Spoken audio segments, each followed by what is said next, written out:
Shall we get started? Yes. All right. The time is now 6:01, and I'd like to call this meeting into order. Without further ado, the chair is seeking a motion for the adoption of the agenda.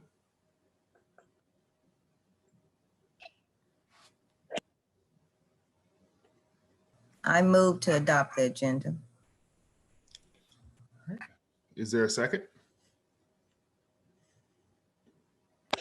Second. Sorry, I'm having problems over here with my phone. Sorry. Second. You're fine. All right. The motion has been moved and seconded. Is there any discussion? President Watcher, I'm just wondering if you want to do a roll call before you start, just for the record, to make sure we have appropriate board members here. Yes, sir. Just make sure everybody can mute their phones real quick, or devices. If it's all right with you, Mr. Obing, we'll adopt the agenda and then I'll do a roll call to see who's all here. Absolutely. Okay. All righty. I will just go through the roll. If there's no discussion, I will just go through the roll. Director Brooks. Aye. Director Carter. Aye. Director Townsend. Aye. Vice President Kendrick. Aye. Director Graves.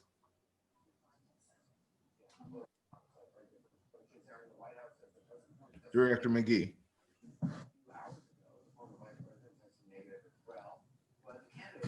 Chair votes aye. Motion carries 5-0. And Miss Payton, just for our records, can you do roll call just to let the record state all who is present?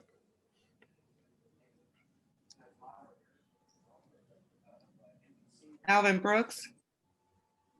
Present. Irene Kendrick. Present. Tremise Carter. Present. Byron Townsend. Here. Ron McGee.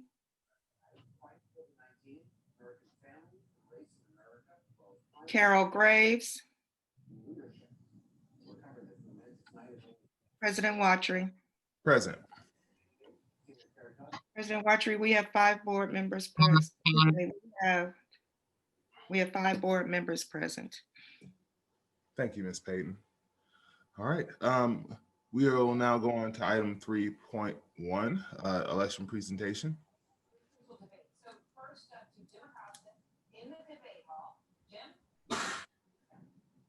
Mr. Obing, you are muted.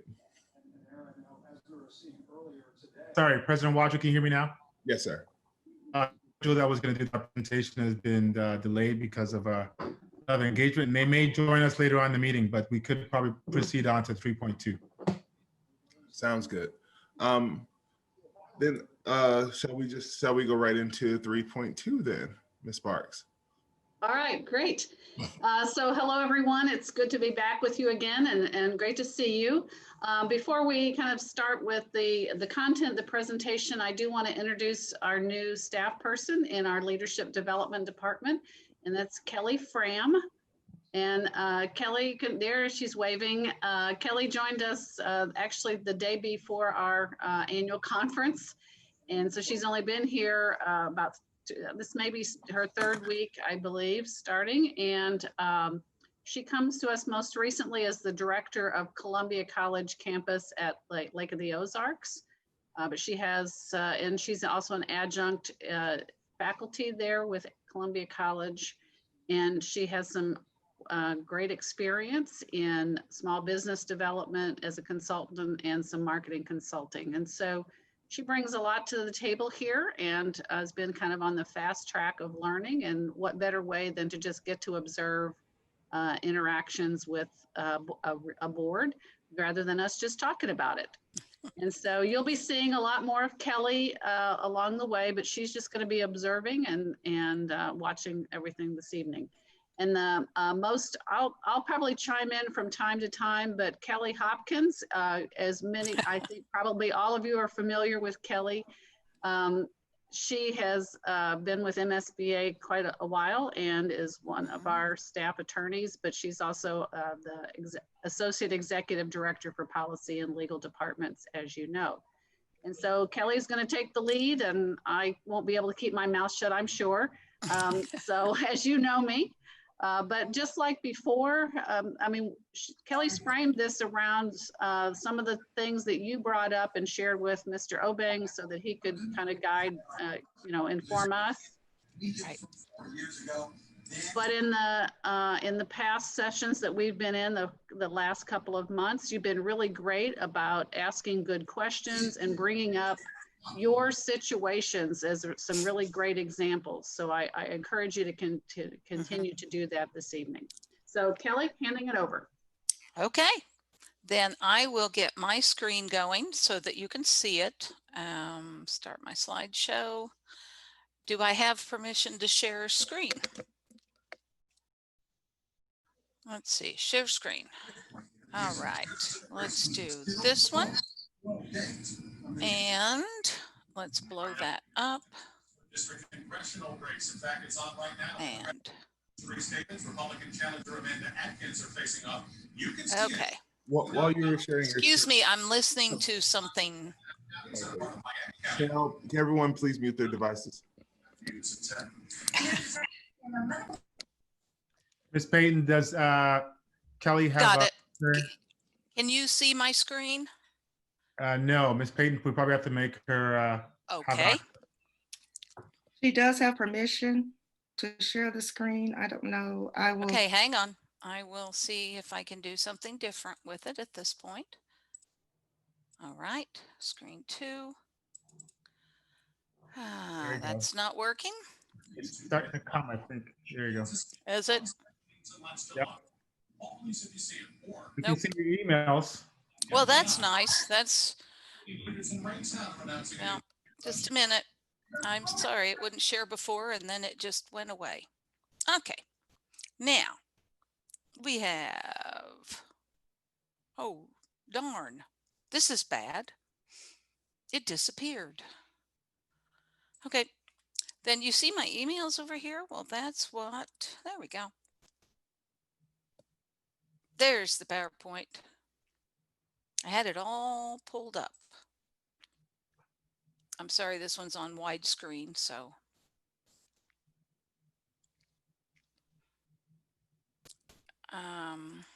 It is not letting me. I'm sorry, I can't get it up. But we can see it. You can? Yeah. Okay, well, I can't, but I don't care because I know what's in it. So it doesn't matter to me, but it's not doing the slideshow. Resume. Kelly, do you want me to pull it up on my screen? Yeah, go ahead and do that because all of a sudden there, wait a minute, I may have something else. Try this again. Let's try. Nope, not gonna work. Yeah, would you do that, Phyllis? Sure. Thank you. I'd appreciate it because mine is not coming up. It was up a minute ago, but it's not now. Ms. Hopkins, you will need to stop your screen share, please. Thank you. Stop share. I'd rather talk to you anyway than look at a PowerPoint. I'd rather look at you while I'm talking. That's more of my thing. Okay, you ask a lot of questions about parliamentary procedure and meetings. And so that's what I'm talking about tonight. And I hope I get lots of interruptions and not just by Phyllis while I'm presenting so that you can be involved in this presentation. So let's start with the basics. The idea of parliamentary procedure is to make sure you have an orderly discussion about about the business of the district. It is intended to let everyone speak in an organized way, It makes hard to limit debate under parliamentary rules, and that's on purpose because I want everyone to speak up and have their input in this.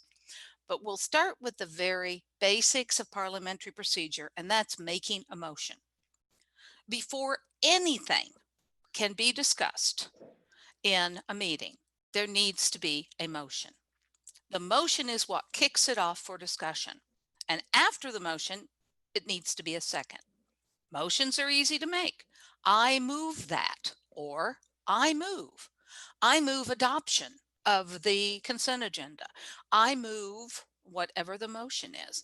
I know some districts, and I don't think yours does, but some districts actually make a suggested motion in their agenda. I've seen it where the board president and the superintendent, when they put together the agenda, actually said, you know, recommended motion is this, so that if a board member gets a little tongue-tied, they've got something they can turn to and use as the motion. I have mixed feelings about that. I think that board members are smart enough to make a motion and they don't necessarily need a script. But on the other hand, some board members find it very, very helpful for that. Okay. Motions require a second. And I was always taught, and remember, I'm not a parliamentarian. I have taught this in my past life as a teacher, but I am not a qualified parliamentarian. But I was always taught that a second to a motion, the only purpose for it was to put it out for discussion. That was the purpose. I agree we should talk about this. Well, I heard Dr. Young, our parliamentarian, a real parliamentarian speaking, and he said that actually the second should be made by someone who supports the motion, which was a surprise to me. However, it can be seconded by anyone, even if you end up voting against the motion. It is necessary for discussion to begin. If there is no second, the motion just dies. So you start with a motion, a second to the motion. And by the way, if there is no second, then the chair announces, and that would be the president, announces motion dies for lack of a second. Move on to our next agenda item. Sometimes I find that boards introduce two-part motions. These can get confusing. For instance, the example I gave you is the board authorizes the superintendent to, I move the board authorize the superintendent to purchase a new tractor not to exceed $5,000. Okay. And the problem with this is, let's say right now we had to vote on it. What if you were okay with buying the tractor, but you wanted a nicer tractor, so you thought 5,000 was too low of a limit? You would have to vote no on the whole motion, as opposed to just the part you disagree with. So what can you do about this? Well, when you get a two-part motion, and you can move to the next one, when you get a two-part motion, then, I'm going to do, there we go. Okay, when you get to that, there are things the district can do that other board members can do that we're going to talk about when we get into amending. But right now, be careful about two-part motions. Let's go on to the next slide. Okay, if nobody makes the motion or the second, the president can, and the president can request a motion and a second. Easiest way to do it is agenda item 3.2 is about our food service program report. Do I have a motion to adopt the report? Somebody does it. Do I have a second? Somebody can do that as well.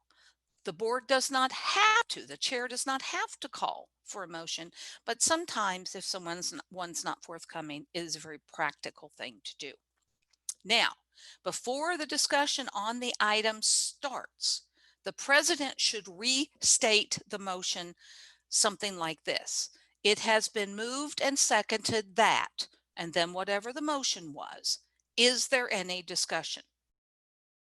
Now, let's say no motion has been made and some board member sees it on the agenda and the board president says, well, our next agenda item is consideration of the food service program report. And somebody says, oh, I read that report. I just don't think it's true, and starts talking about it. And I know that never happens in your meetings, but it happens in other board meetings all over the state of Missouri, that people just start talking without a motion. What can someone do in those circumstances? What could you do as a board member? If someone just pipes up, President, what could you do? Could I not redirect the conversation by calling for order? Order and a motion. Yeah. Your discussion's out of order. We don't have a motion in a second yet. Yep. And any board member can say that. You don't have to rely on the president to do so. So you can make them go back, get the motion, get the second. Now we're ready for our discussion.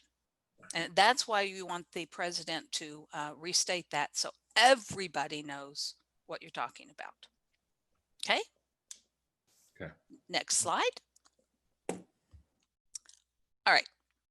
Let's look at that. We're going to, in the context of talking about amendments, let's look at the dual motion we made. I move the board authorize superintendent to purchase a new tractor not to exceed $5,000. There are three ways you can amend a motion. A motion to amend is either by striking, inserting, or a combo of striking and inserting. So that I move to amend the motion by striking X. I move to amend the motion by inserting this or a combination. In this case, let's say I was the board member who didn't want to vote during the discussion. I amend it because I didn't want to vote on this motion since I only agreed at half of it. So what I do is I say, I move to amend the motion by striking $5,000 and inserting $10,000. Right? That's how you can deal with it if you're presented with a dual purpose motion and you don't want to vote on it in its current state. Is you can amend it so that you change the part that you disagree with, or you can attempt to change the part. The amendment doesn't automatically happen. Ms. Hopkins, is that what's considered a friendly amendment? No, it's just an amendment. It is an amendment. It would have to be voted on. Now, in parliamentary procedure, a friendly amendment is something that some entities adopt to save time, which means we don't have to go through the voting process. So if I think you can do this in the Missouri legislature. You can offer an amendment, and if the author acknowledges that the amendment is fine with them, then you can move forward without a vote, because it was if the author did it. But I don't recommend you do that, because I want your minutes to reflect exactly what happened in the meeting. And that one can get a little bit sloppy if you're, well, I'm sure you said you agreed with it. Well, I don't remember saying that I agreed with that. And I would prefer that you have minutes that reflect what you really did. So you would just say, this is my amendment. And then the chair would call for discussion on the amendment. And amendments have to have a second too. Amendments have to have a second too. So more than one person has to support the amendment, at least to get it out for discussion. It's there at this point, this is where things get bogged down a little bit, because there's a real tendency to talk about the motion. Well, we really need this tractor, as opposed to the amendment. Literally, the discussion has to be held to, is 10,000 the right amount, or do we prefer 5,000? Because that is the only thing being amended at this point. It's not whether or not the superintendent should have that authorization. It's not whether or not you need a tractor. It's all about the price, or the amount of money that you will allow to be spent on this. So you have to really be careful and police each other about what the comments are, and whether or not they pertain to the amendment or the motion. So you discuss the amendment. When you're ready to vote, and how do you know when you're ready to vote? Ms. Hopkins, it's not so much as like, you're ready to vote once it's been seconded and discussed. But with amending a motion, I just wanted to go back just for a little bit. Okay.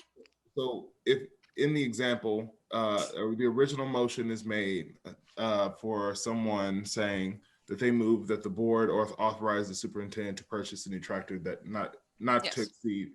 So without there being a second, another board member says, I move to amend the motion by striking 5,000 and inserting 10,000.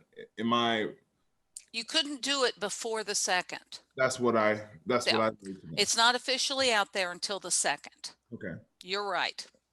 Okay. Okay, so you've got the amendment, and the chair can really help. The president can really help on this because they can specifically say, okay, is there any discussion on the amendment? And Kelly, just let me make sure that I understand. So anyone can, I just want to make sure that this is clear. Anyone can amend the motion. It doesn't necessarily need to be the maker of the original motion. It can be anyone, and Right. anyone can second it. Yes. Anyone can propose an amendment. This is all about proposing. It's not an automatic change. But yes, anyone can submit an amendment. Now, in some bodies, they require that such amendments be presented in writing, especially if they're complicated.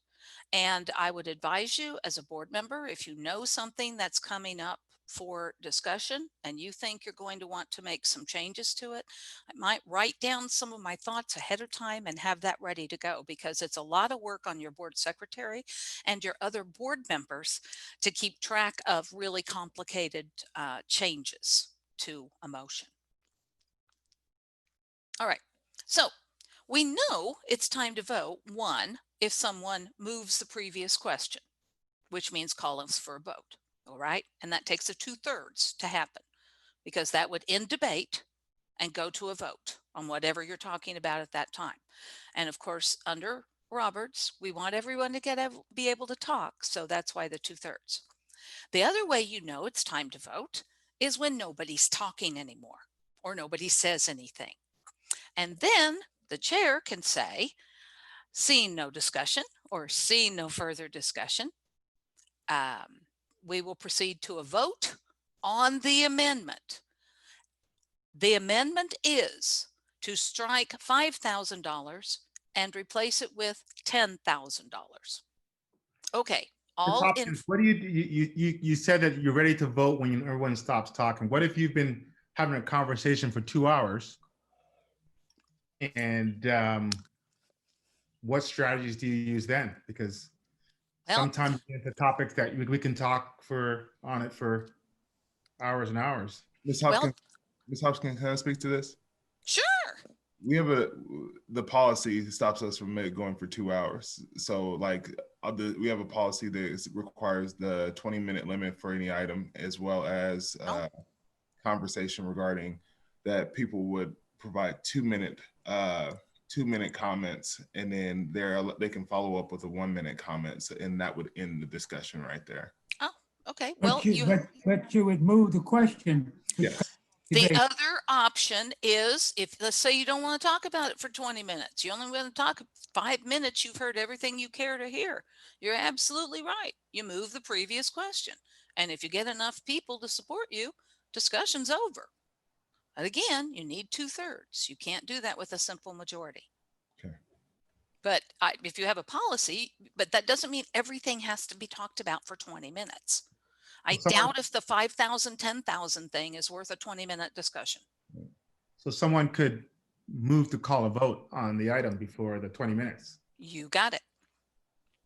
Because that's a maximum set by your policy. It doesn't guarantee 20 minutes. Right. Okay.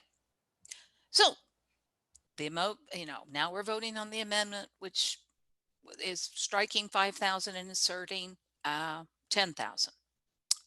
Vote on it. Announce the result of the vote. The chair always needs to, we have 4 in the affirmative and 3 in opposition. Motion passes, or however you want to say it. You don't have to use those words, but the motion passes. Okay, let's go to the next one. Okay. Sorry, can you go back just to clarify, just make sure this is clean. So there was an original motion Right. that was on for discussion, Yeah. and then someone made an amendment. Okay. There was a vote on the amendment.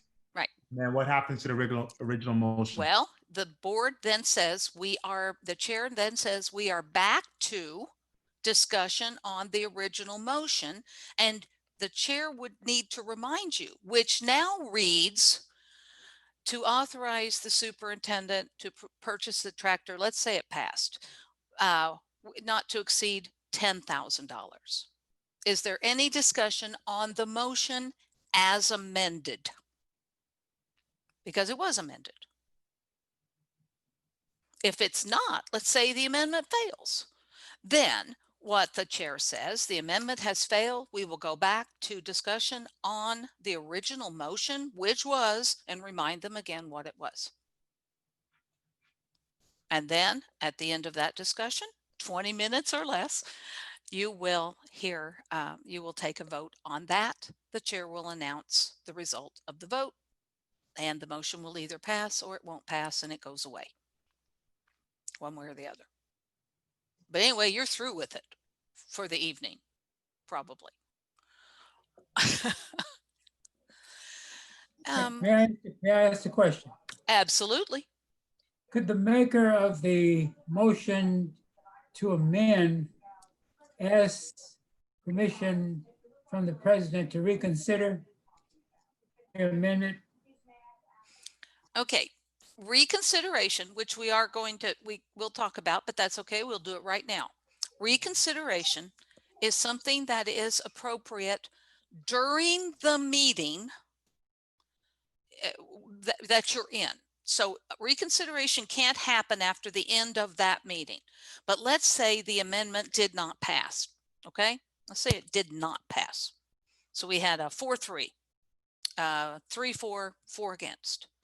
In order to make a motion for reconsideration, one of the 4 people who voted against the amendment would ask for a reconsideration, which means another vote.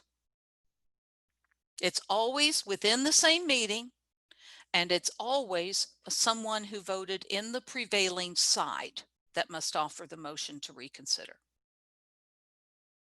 I do not recommend you use a lot of these. About the only time I've seen it where it's almost like a courtroom, where suddenly the lawyer's friend, or when somebody works for him, runs in and gives them something, and they say, "Oh, I have new evidence, so we need to, do something like this." And that's kind of what reconsideration's about. It is not a helpful motion if the only purpose is just to vote again, because you did just vote. And But if I'm on the prevailing side and I say, Mr. President, I have reconsidered my vote on that motion relative to the $10,000. I would like to move for reconsideration. Absolutely, you can do that. He may want to authorize the superintendent for $20,000. You need a $20,000 tractor? Yes. No, that would be a new amendment. Can't do that at this point. Right.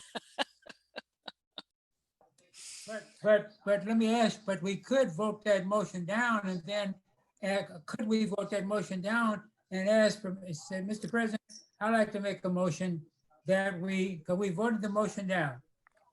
And we voted it down and gone back to the 5. But then I'd say, Mr. President, I think the superintendent needs a $20,000 tractor, and I was so moved. Okay, the motion failed. So we're back to the original motion. The amendment failed, right? We did not, or the amendment passed, which? The amendment. You're muted. You're on mute. There you go. Let's assume that the amendment passed. Okay, the amendment passed. So now it reads as 10,000. Okay, the chair says we're back to the original motion as amended, which reads blah, blah, blah. What would be your move if you wanted to make that 20,000? You would have to propose. I guess I could either amend that to go then, or I could wait until the motion passes or fails and then make a new motion. I would suggest your amendment at that point. If you've got if you say, no, I would like to offer an amendment by striking 10,000 and inserting 20,000. And then we will go through the whole process again, where. And if the superintendent can't drive the tractor, he's fine. Then you need money to hire someone to dry it. Yes, yes, you got it. Okay. So, but that would be your move, would be to amend. And maybe somebody sent you a note, said, I need 20,000 for this.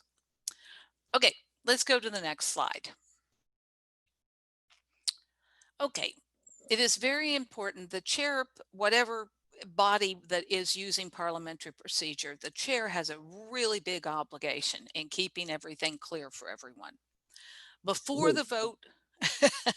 I have a question. Mm-hmm. Like Mr. President Watry said, we have a 20-minute time limit on all items. In retrospect, I'm trying to figure out if that's a good idea. Simply, I mean, what happens if somebody tries to do a filibuster and then says, hey, the 20 minutes is over with, in order to try to kill a motion? As I understand it, there's also a, I don't think your rules allow for that. It doesn't. It doesn't allow for it because it allows that every person has to have 2 minutes and then their rebuttal is 1 minute, but that's technically the end of their availability to comment. So there's no real availability for filibustering. Okay. And by the way, once the district has adopted a policy like that, if you get into a discussion where you think it legitimately needs more than 20 minutes consideration, you have the authority as the board to waive your policy for the limited purpose of discussing this item. So you can, if it becomes something that really does need more than 20 minutes, you can do that. Or you could start the meeting with that. And that would require a motion to. It would. Pass that, right? Right. And then you better check your policy, because if it's ours, it takes more than a simple majority to waive your policy. You don't want that to be just a simple majority, because remember, on a board of 7, if you only had 5 people there, 3 is a simple majority. So you don't want that to happen with 3 people. And Ms. Hopkins, we can also say a motion can be made to suspend the policy and like a, what did you think, a 2? Yeah, a 2-purpose, a 2-part. And ask that 10 more minutes of discussion be had. Yes. And then it would need a second, and then there would be discussion, and then you could vote. Okay, just wanted to be clear. Absolutely. Okay. Sometimes it's hard to tell, and I know since we're all getting ready to vote here pretty quickly, especially ballot issues. Have you ever read ballot issues where it's hard to figure out what a yes vote means and what a no vote means? Happens all the time. And sometimes it happens in board meetings. And if the motion is confusing, and that usually happens when the motion is made in a negative. I move we not do this. And if someone moves in a negative motion, which sometimes is the appropriate way to do it, but it doesn't matter. It's still confusing, because a yes vote means you don't want it to happen, or it's not going to happen, or whatever. So if the motion is confusing, the president should explain what a yes no vote means. After you get through the discussion, etc., you would say, okay, the motion is this. If you vote yes, you are. If you vote no, this is what is going to happen. If you approve this, if you don't approve it. And I think I've got it up there. There's an example for me. Let's say there's a contract that's going to automatically renew. If you take no action, this contract's going to automatically renew for, say, another year. A motion has been made not to renew the contract with ABC Corporation. So that's a negative, although it's the necessary thing to do, because you have to choose not to renew it or it goes automatically. An affirmative vote means the district would no longer contract with ABC. A negative vote means the contract with the district, that the district would no longer have a contract with ABC. You see what I mean? Yes, we're dropping out and not doing business with them. No, we're going to continue to do business with them. And that is very confusing. So it is very helpful if the chair will announce what that means. By the way, I know many, many districts where the chair is heavily reliant on the person sitting there taking the minutes in terms of this kind of thing. Could the secretary please read back the motion for us? Because they're sitting there taking notes, so they've got them right in front of them. If you can depend on your board secretary to help you with keeping track of what's been said and where we are, and we tell our board secretaries, we say, don't be shy if you're saying no, we never got a second on that one. I never, who actually, the way you do it, you say, I'm sorry, I didn't hear who seconded that. Could somebody tell me who seconded that for the minutes? And then they'll go, oh, we didn't do that, and they'll fix it. But I mean, you're not on your own when you're chairing this thing. You can call on the board secretary to help you out as well, because they've got good notes to go on. Okay, let's move on. Okay, let's talk about, is this the one next? Okay. Amending, is that right? What's about, oh yeah, recondition and all, reconsideration and all that is later. I want to make sure I'm doing the right thing. Okay. I think I should be on the one that says options to voting on the motion. Let's try that first. Okay, there we go. I may have gotten in the wrong order, but that's the one I want to do next. Options to voting on the motion. Sometimes the motion doesn't make it all the way to a yes or no vote. Some things happen to the motion that it just doesn't get there. One of them is, I move we postpone discussion of this item until, it's called postpone to a definite time. For instance, you might move to postpone discussion of the item until our next meeting, or until after, till the final agenda item, like you did tonight. Basically, what we've got is I want you to move and discuss this later because I'm going to have more information at that time. I move we postpone discussion of this item until, and you have to give a definite date, time kind of thing, or just a date. It takes a second. And again, you would have to get people to agree with you to do this. Then there's a motion called postponing indefinitely. This motion is intended to kill the motion. When you say, I move to postpone consideration of this motion indefinitely, and it passes, the item is not going to be talked about, period, because of the word indefinitely. So that's a killer. That's a motion killer, is why that exists. Speaking of motion killers, this can either be a good thing or a bad thing, because the other way you can dispose of a main motion without taking an actual vote on it is to refer it to a committee. I move we refer this item to the blah, blah, blah committee. And sometimes this kind of motion will also be a two-parter. I move we refer this item to this committee for a report to be provided by the committee at our next meeting. So you might have a two. Again, a second is required. You do have to allow for discussion, and then you will vote on it. And it can be done either way, whether you want to do just assign it to a committee or assign it to a committee with a definite date for a return from the committee.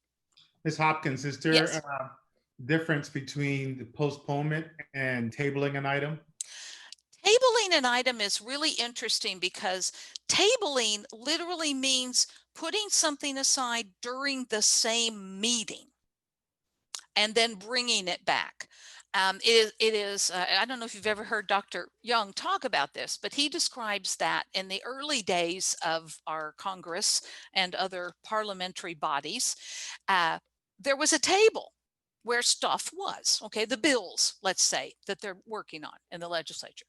And so somebody would move to table, to lay it on the table was actually the way it was framed, because something more urgent has come up.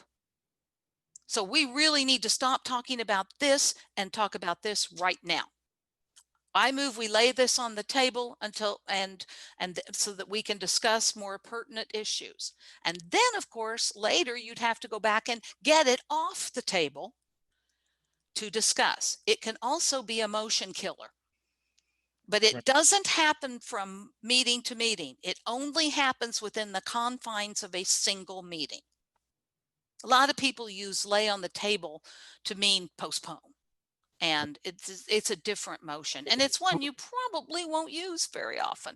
So I guess you still would have to address it in that meeting then, because I've seen it used to table items similar to a postponement, right? So I guess right. Well, yes. I mean, you can't like table it until the next meeting. But you're right. It could still kill it, or it could come back up. And if it doesn't come back up in that same meeting, you're absolutely right. It dies because it just laying there on the table and it never got back out. Right. And is there suggest 2/3 majority? Ooh, you know what? I did not. I thought I had that with me. I'm sorry if I'm getting too deep. I'm throwing you off, so just keep going. No.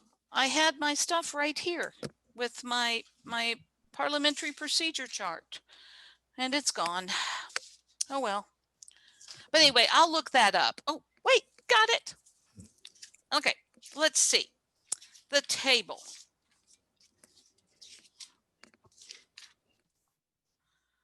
I'm not even sure he addressed. Lay on the table. A second is needed. The vote that's needed is a majority vote. Now, how do we get something off the table? You pick it up and Absolutely. And that literally was what it was. I've always thought that was fascinating, but then I'm kind of a nerd. So it does not say it takes a 2/3 to get it off the table, but it doesn't really, and that's not debatable, by the way, or amendable. Right. Once you make a motion to lay it on the table, boom, you go to a vote. One of the few things, previous questions like that, there's no discussion. I move the previous question, boom, we go to a vote. Right. But a postponement is debatable. Is that what you're saying? Postponement is debatable. Yes. Yep. Okay. The last way that a motion won't make it to a vote is somebody could move to adjourn. I move we adjourn. And if they get enough votes, you're out of there. And nothing else will take place that night. Or that day, depending on when your meetings are. I really don't recommend this, but if I'm talking about all the ways that you can prevent that a motion may not make it, that's one of them, is to move to adjourn. Okay.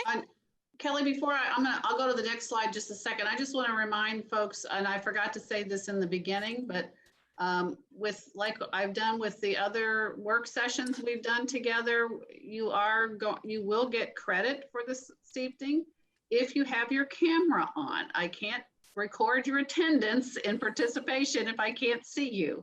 So if you want credit, please make sure you have your camera on you while we're having the discussion tonight. And, my camera is not working. It just cannot start video. Can you hear me? I can. Yes, we can hear you. I sent that message to Miss Donna. I cannot. Let me go back. Let me see if I can do it. Yeah, maybe you opened it without. Okay. Yeah, maybe I need to go out. Maybe I need to go out and come back again. Let Ms. Graves work on that. We'll keep going. Yeah, you might try that. That's great. Thank you. Okay. All right. All right. Now, one of the things you asked about was amending the agenda. Here's my advice on amending the agenda. Do not add items to the agenda at the meeting.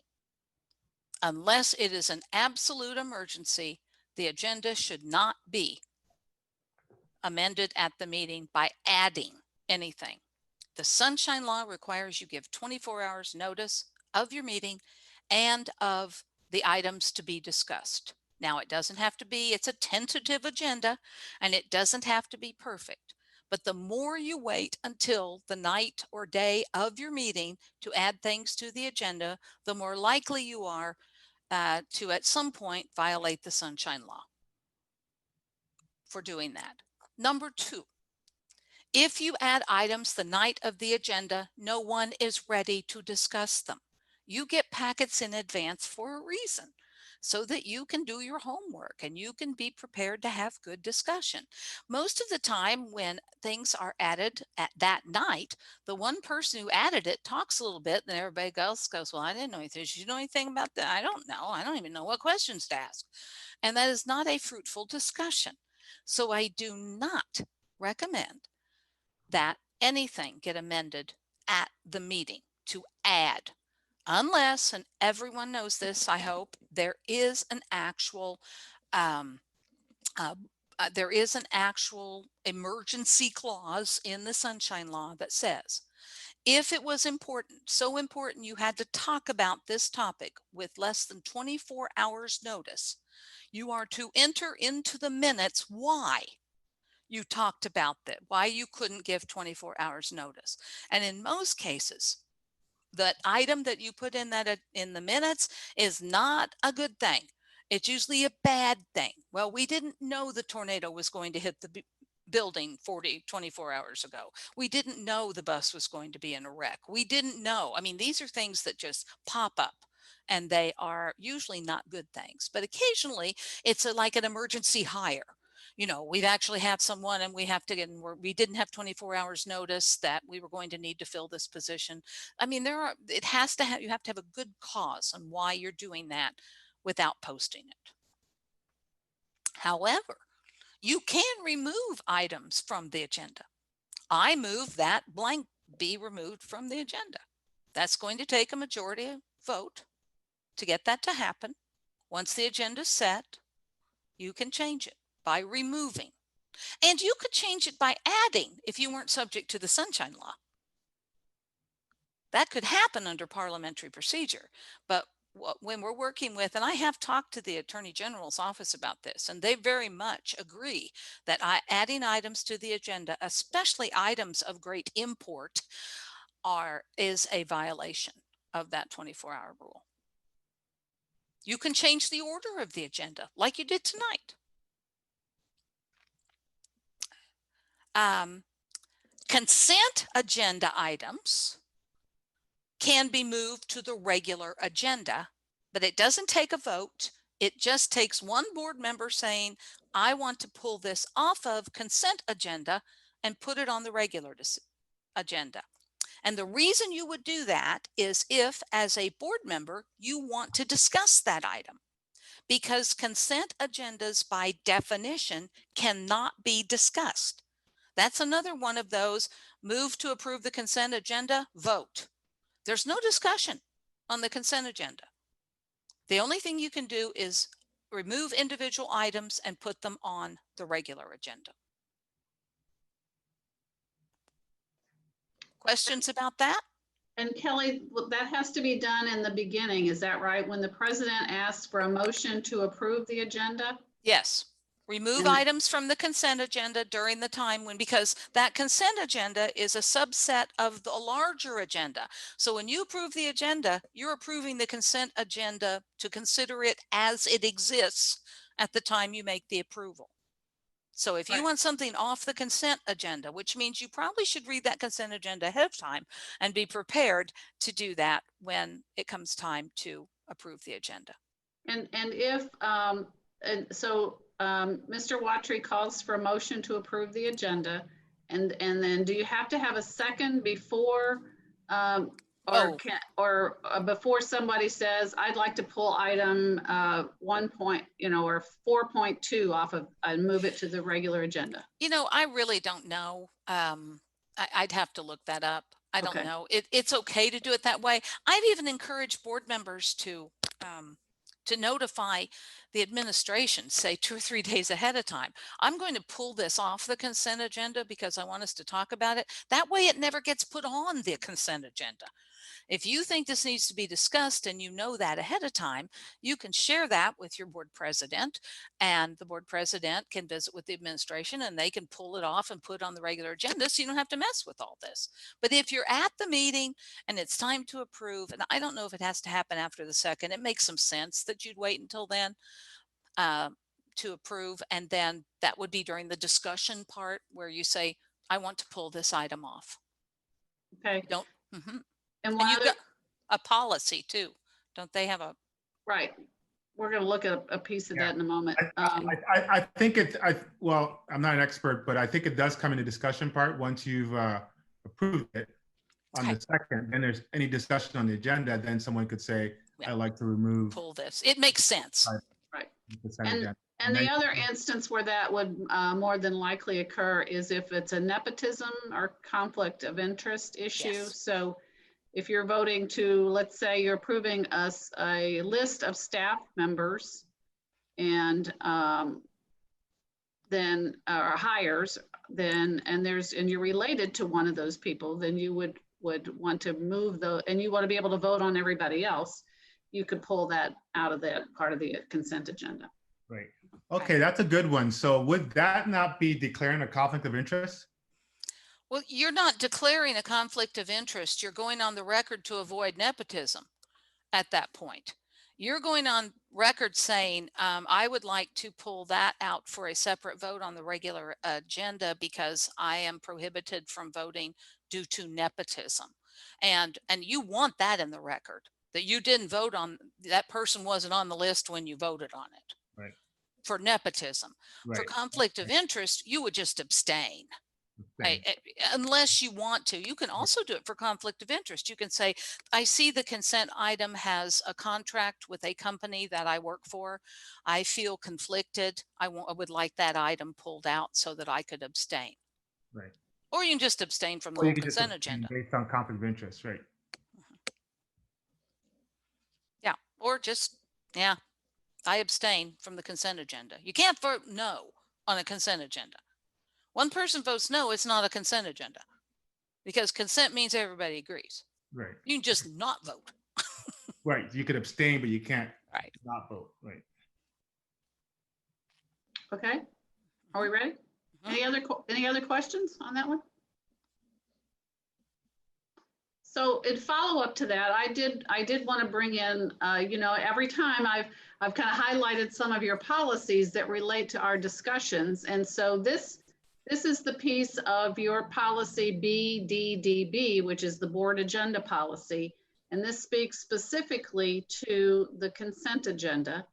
And I just want to reinforce what one of the things that Kelly said on the previous slide, because this is something I've observed. So I've observed some of your meetings, where you've taken some action, you've approved the agenda and and on some occasions you've had some consent agenda items prior to us doing the work session portion. And then I've also viewed a couple of recordings of your board meetings. And what I've observed is that Mr. Watry will ask for a motion to approve the consent agenda, and there will be a second. And then sometimes there's discussion. And that is, that sort of negates the whole concept of consent agenda, because the whole purpose is to put things in there that don't require discussion for saving time, and you can just do it all in one fell swoop with the one motion and take care of that. And so it's just, kind of cleaning that up where if you decide as a board you don't want to use a consent agenda because you do want to have discussion, then that's a decision that the board can make. But currently and you would have to change your policy, but currently you have, in your policy that you use a consent agenda. And so a motion and a second, and we're done. Right. May I return just a moment, please, to Ms. Hopkins? Yes, sir. If we're voting on purchasing something, an important item, and we have the discussion on that, and I vote, and I'm against it. But it passes. I mean, the vote is called for. Can I abstain on that? You mean, okay, Can I let me tell abstain you, from- let me tell you my theory on abstentions. You are elected officials, and you were elected to make decisions for the district. There are some great times to abstain. Nepotism, conflict of interest, and apparent conflicts of interest. Sometimes they may not be legal conflicts of interest, but they are apparent. Meaning that people know you're best friends with this person and you're voting on getting a contract to their business. Not illegal, but definitely improper. That's when you should abstain. To abstain when you really mean no, I don't think is doing your full work as a board member. If you're Thank you. against it, come out against it. I don't think that's going to come up. I don't think that's going to come up, but I wanted to. You don't think you'll do that? I don't think I'll do that this time. You think you just vote no? But Just let me have the chalk there, Mr. Brooks. Yes, indeed.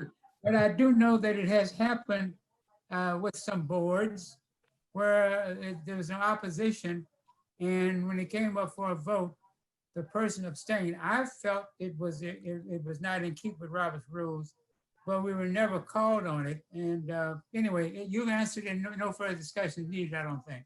Thank you. Good point. Phyllis, let me ask you, based on what you just said with regard to the consent agenda and discussion of items on the consent agenda, explain to me how you interpret on the policy that you have on the screen, the first sentence in the second paragraph. When the consent is presented, the board will provide the opportunity for anyone. I think it should just say or removal. I don't know why you do discussion. That's not our policy, I don't think. I'll look it up.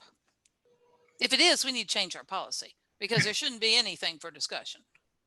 Because I've always thought that it was appropriate for them to have discussion on consent items for that reason. So when the consent agenda comes up, if there's something that's on the consent agenda that they want to discuss or pull from the consent agenda before they talk about it, I always thought that was appropriate to do. It's not for consent agenda. And like I said, if that's our language, it's poorly written because it should simply be removal to the regular agenda. Right. And Now, if there was, I think you have to clarify that if there's a removal of the agenda of the consent item, it should come at the beginning of the meeting when we're approving the agenda, correct? Yeah. Right. Which is now, what, if this was assigned to a committee, this issue, and and I chaired the committee, and it was a consent agenda item, could I say, as you recall, this was submitted to such and such a committee, and we're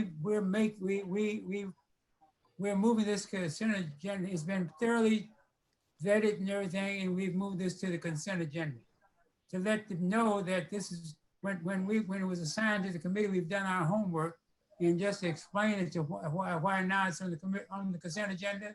Would that be inappropriate? Well, I'm going to weigh in, and if I'm understanding it correctly, unless the board authorized the committee to make a decision, then I think it would not go on the consent agenda. And typically committees are, most of the, in my experience anyway, Kelly might have different experience, committees are usually assigned to provide a recommendation to the board. Yeah. And not be given authority to make decisions on behalf of the board. And so a recommendation would not be on the consent agenda because there would need to be discussion and questions. The reason I asked that question because You do have to change that. when we had committees in the past life, we would recommend because we had certain items, either it was in finance or in operations or whatever, we would, on that committee, take actions and say, what do we want to do with this? So let's put it on a consent agenda. And so it was on the consent agenda, but then as chair of that committee, the president would say that we have thoroughly discussed this in our committee in so and so and so and so, and we have placed it on the consent agenda. Right. And I think, Phyllis, your point was critical. I guess there's a structural change in terms of what used to happen before, because I know from, can you hear me? It looks like a bunch of people are frozen. Are you frozen, Phyllis? No, we can hear you. Oh, okay. You're just sitting so still. Wow. Yeah. We're just enraptured. That the board has given the committee a task to come back with a recommendation. So it wouldn't be in consent agenda. It should come back to the board and say, this is our recommendation. And the board would deliberate and make a decision on it, right? Unless it was an item that was already discussed and the board just said, okay, committee decide whether if it's 5,000 or 10,000 for the, and they've already given the authority to the committee to make that decision. And the decision about what goes on the consent agenda, how do you set your agendas? Who's in charge of creating the agenda for the meeting? Okay. The superintendent and the president. There you go. So they'll decide what goes on the consent agenda. Okay, well, Carla, did you have another question? So, no, I guess what I would like is clarification. So if well, I need to change question, our policy because it should not say discussion, because you should not discuss. And I have a feeling that that is an ancient. So I'm wondering whether or not this is, because sometimes, you know, we'll have revisions to policies just kind of based upon what this board wants to do in terms of how they handle, you know, various things. So there can sometimes be slight deviations from you all's policies to right. what actually the board approves. And so I'm not sure whether or not this is a deviation or if this is not a deviation. I just looked it up. Okay, so this is what your board policy. So this is what ours says. And I assume what they were thinking was that at the beginning, you could say, okay, here are the items on the consent agenda. Basically, you've got your hires for this, you've got this, you've got this, you've got this. But there's discussion is the wrong word to describe that, because that would indicate that the board can discuss. So that's something we have to fix. And then also the fact that process occurs when the consent agenda is presented to the board. So for action. Right, as opposed to when the of, agenda is approved. Yes. Right. Yes. Right. So we'll call Dr. Young and have him help us make sure we get the right thing written down. All right. Also, just to maybe clarify again, so we can't ask questions about consent items if we have a question about it? No. If you want to do that, you need to do it before the meeting. Before the meeting. Right. Before we adopt the agenda. No, literally before you walk in the meeting. Okay. That's why I think Ms. Hopkins spoke to, we post and provide information to the board, the package prior to. So if you had a question, you could reach out to the superintendent and say, that's right. I have a question about this, and then you'd be ready for, then that could determine whether if you want to pull it at the beginning of the meeting or go ahead and support it, right? And the truth is, if you've got a lot of stuff on your consent agenda that's people are wanting to talk about, you may not have the right stuff on your consent agenda. If they're that, but for the most part, that should be routine stuff that nobody much cares about, quite frankly. And Ms. Hopkins, I think I'm kind of piggybacking on our original board retreat with Ms. Barks, where when we did have committees, the committees it wasn't an aspect of recommendation, it was more in the aspect of what would or would not be discussed at the full board. Yeah, so that kind of, I think the need for clarification here has a lot to do with that. Has a lot to do with that.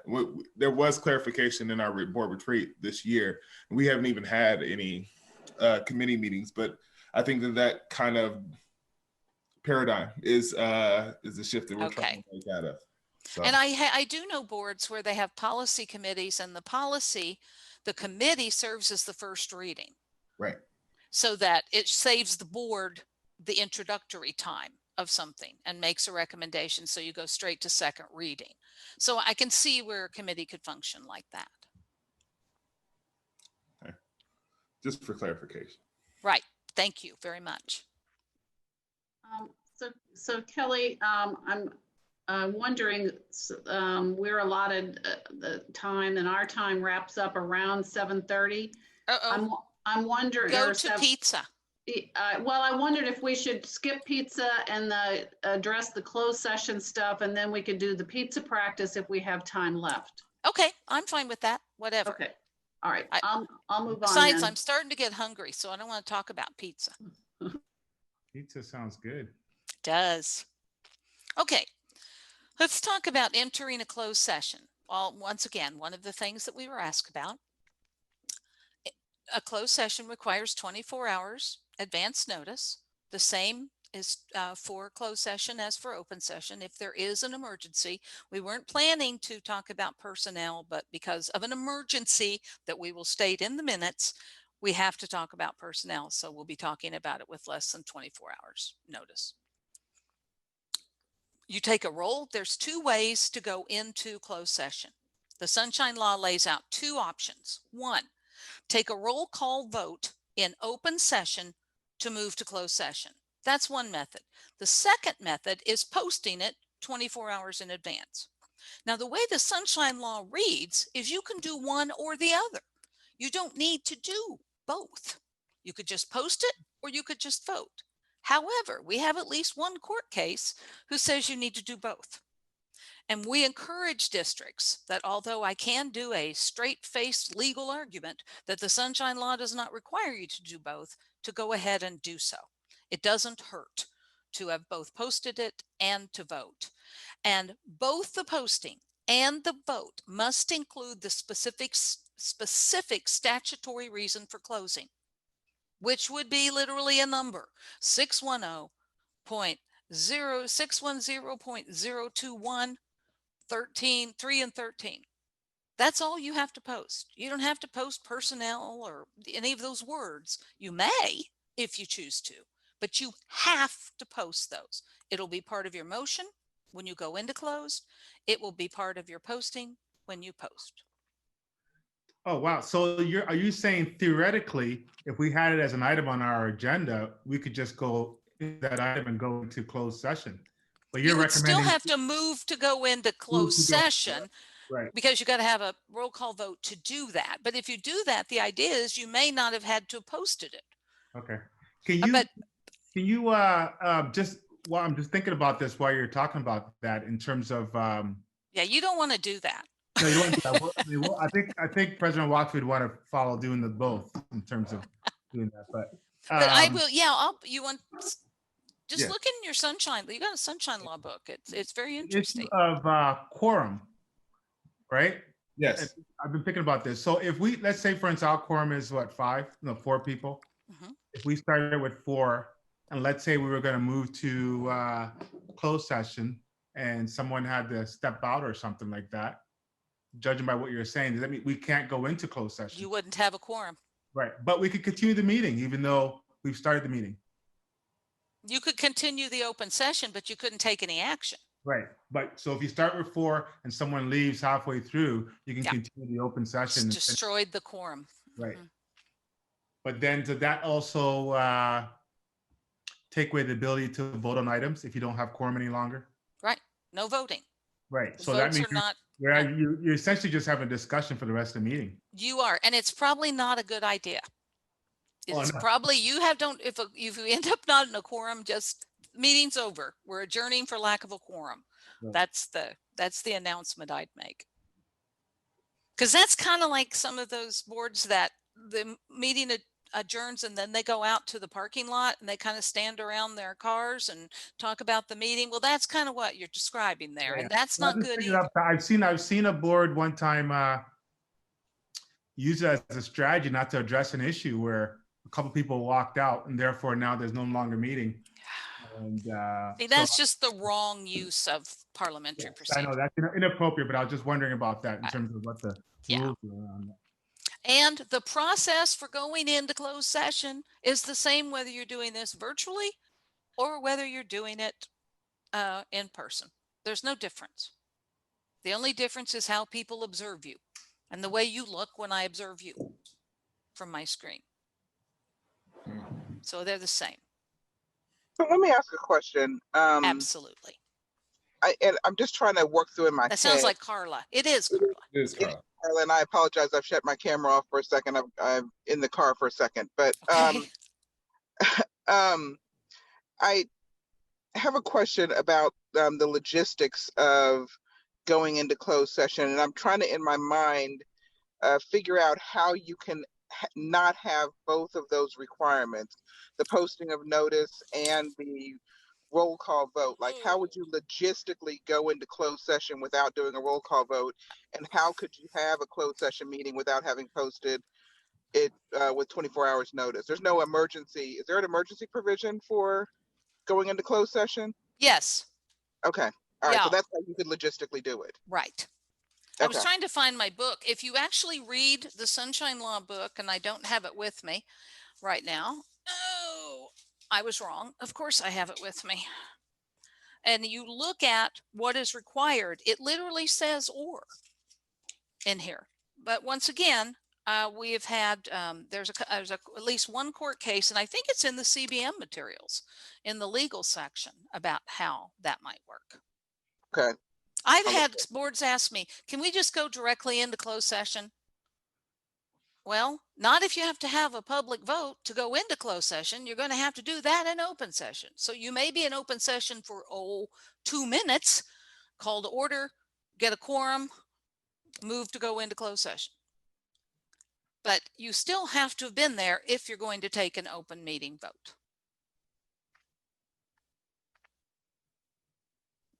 Okay, how about the next slide? Okay, voting in closed session. All votes are taken by roll call in closed session. Members who are physically present can vote in roll call votes. Members who are participating by video can participate in roll call votes if we can see them and their surroundings. The Sunshine Law makes an exception for, now I'm reading into the law as to why they did this, but they make an exception for members participating via video. The only logical reason I can come up why it would make a difference is so they can see that it's actually you that's on the meeting and that they can see you haven't packed the room with other people. So you don't have a bunch of people hanging around with you. In fact, you could literally ask your people participating via Zoom to take the camera and move it around the room and make sure no one's hiding in there listening in on your closed session, as if anyone wants to listen in on a closed session in a school district. But that is the premise behind why it has to be video. If you're only participating by voice, you cannot participate in roll call votes. I repeat, all members who are physically present or we can see them can vote in roll call votes. If we can't see you and you are not physically present, you cannot participate in roll call votes. All members, regardless of how you're participating, can join in the discussion. There is an exception that says if there is an emergency of the board and a quorum is physically present, all members, that means 4 people are physically present, which means those other 3 people you don't really need. You could do all the business you wanted to just with those 4. But if the others are participating, it doesn't matter how they're participating, they can be involved in every vote. Now that's pretty rare, an emergency of the board, but is emergency defined in Sunshine? Oh no, they wouldn't be that helpful. Okay. Just says an emergency of the board. Now that would indicate it's not just a board member. Okay. Or right. So like really wanting a tractor wouldn't be an emergency. I don't think really wanting a tractor would be a good cause reason to call an emergency. This was actually implemented when they went back and did a lot of the changes for after 9/11. And they went in and put a lot of security stuff in there. And this was one of them, so that you could have members of all the people, even if the people couldn't physically be together. And I thought, well, big deal. If I've got 4 as a quorum, I don't need those other people. So thanks for nothing on that one. But we'll keep it in mind. And physically present means being in the same room. Right. Same room. Physically present. Okay. What's next? Here's your public participation. I did not include public participation, but I would say that public participation rules are the same whether you're in person or virtual. If you open up the floor for public discussion, then you open it up on video as well, and share the links with them. Do you have any suggestions around if you've seen what other boards are doing? Because we're in virtual, we haven't had the forms that have officially written to request to the superintendent that they want to do a public comment. So do you know what strategies people are using in order to get a list? There are 2 kinds of things. You could have them say their name when they start talking. That's a very common one. Hi, my name is so-and-so. Maybe an address if you want an address, but they don't have to be people in your community, so it doesn't really matter. You could have them give their name. Some boards consider public comment something you sign up for ahead of time. Right. Some boards consider it just open mic night, so that it's and I don't know how's yours set up, 10 days. So if you want to, well, that's for the agenda. These are 2 different things. Okay. Yes. So this is the part that somebody wants to formally address the board on a. That's the agenda. That's getting That's on the public. agenda. Right. That's the agenda. Okay. The next one is about public comment. Okay. You said those so quickly, I got them together. Yeah. Okay. So. Okay, I'm good on that one then. The request part, I got that, because they can still do that even in a virtual situation. They can do it, a written request through email or whatever, right? So, okay. Correct. Right. All right, and then there's the whole public comment aspect. And I brought this wasn't on your list, and I added this actually, and Kelly could chime in on this. And again, this is in regard to some observations that I have made when we've had when we've done the retreats, or there's been another board meeting, or I've watched a board meeting. And I think, we tend to, I think, doing things virtually, we think it's going to be different than if we're all sitting in the room together. And, I'll just remind you to let policy be your friend and be familiar with your policies, because one of the things I observed was a couple of times you've had patrons who indicated they wanted to make a public comment, and they stayed within their time limit and they finished. And then subsequently, a little later, still in the public comment period, asked if they could comment again, or ask, and then I also observed, ask if they could use somebody else's unused time. And your policy clearly says you only speak once, and that you establish that uniform time limit. So if somebody doesn't use theirs, it's gone, and we move on. So just a reminder, just to be familiar with your policies, and remind your participants also. And I've heard Mr. Watry go over some of the parameters, and remind folks that are in the meeting about those parameters, but just be familiar so that you can follow your policy. Yeah.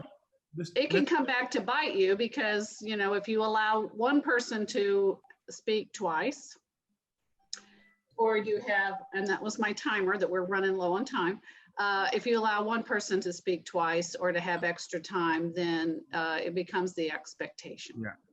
And I think President Watch and Ms. Kendrick have cleaned up some of those pieces in the last couple of meetings. But the one thing that we haven't done is have audience members state what agenda item that they're speaking to. People are just coming just to speak in general. And I notice on here, only items posted on the agenda. So you have to kind of declare I want to talk about the tractor, which is on there, and then say, we should be getting $20,000 for the superintendent for the tractor, whatever, right?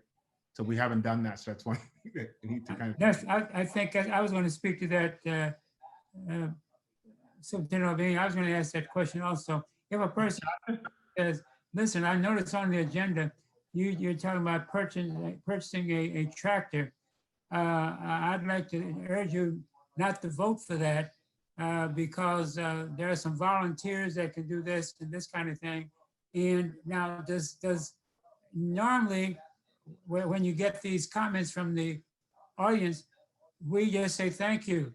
There's no response to our persons there, Ms. Hopkins and Ms.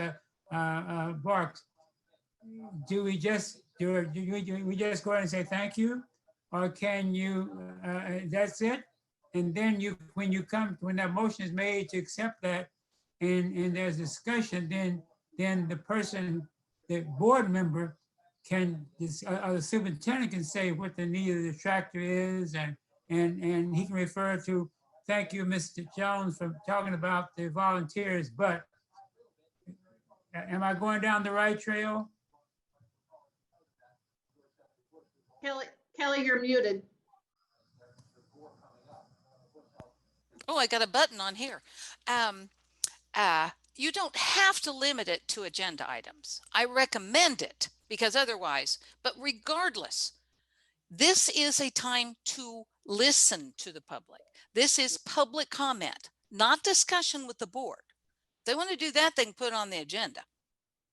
So they speak, you listen, you nod, and you thank them. But you're absolutely right. If you limit it to agenda items, and there are comments made on some of the agenda items, then working them into your discussion is probably a good thing to do if they're pertinent and worth mentioning. But that's probably a good thing to do. Let me revisit. Let me say, you said if they want to address the board. Whoops, you got muted too. Okay, if someone wants to come be on the agenda to talk about that tractor, they go to the superintendent or the president to be added to the agenda to talk about the tractor? We looked at that. We looked at that policy earlier. They have to give 10 days notice, I think it is, I remember, to get something on the agenda. I understand. I forgot that. Yeah. Have to get 10. And does that have to be, and that decision can be made by the superintendent and the president of the board? Actually, if someone follows the rules to get put on the agenda, they should probably be put on the agenda, or you risk a First Amendment problem. So now you use the word should, not must. Well, it is possible. We have people who try to get on the agenda every meeting to say the same words. And if after the second or third time, you just say, you know what, no, we're not putting you on the agenda anymore. The risk of returning someone down is because of their First Amendment right to address their government. If they've already addressed you 3 consecutive months and said the same thing for 3 months, I think their First Amendment rights have been protected. And at this point, you're just being a nuisance.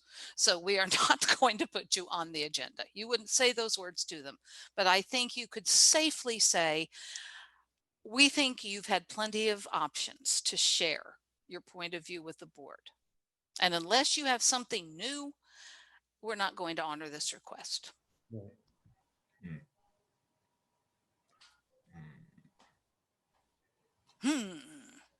Bold, huh? But normally someone wants to be on the agenda, you let them on there. Let them on, give them a time limit. Other questions? They'll have to do pizza on their own. Right. So I sent you the pizza activity that you could actually, so if I'm looking to you, I guess, do we have time for that? And do you have it accessible? It's Mr. Watri's call there.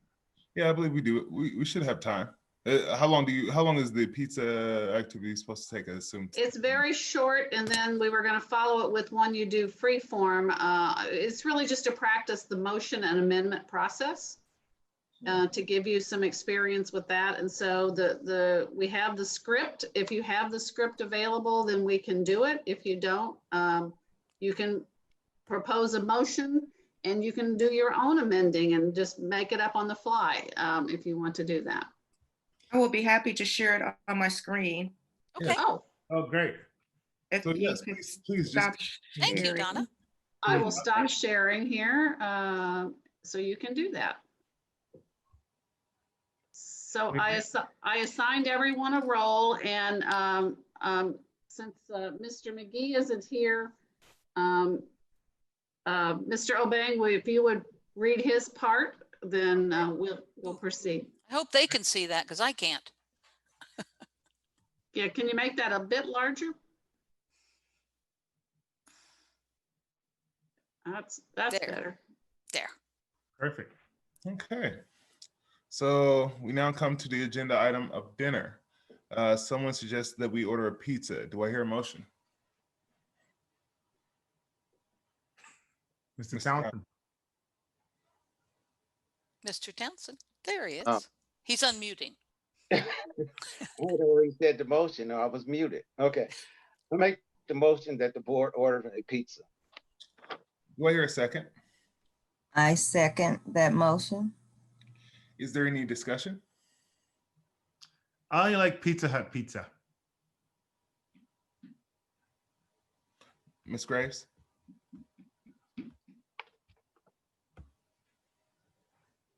You have to, oh, there you go. I agree. Thin crust. Pizza Hut pizza is gross. I prefer pizza from Delfino's down the street. And because they are a small business in our community, I think we should buy our pizza from the vendor.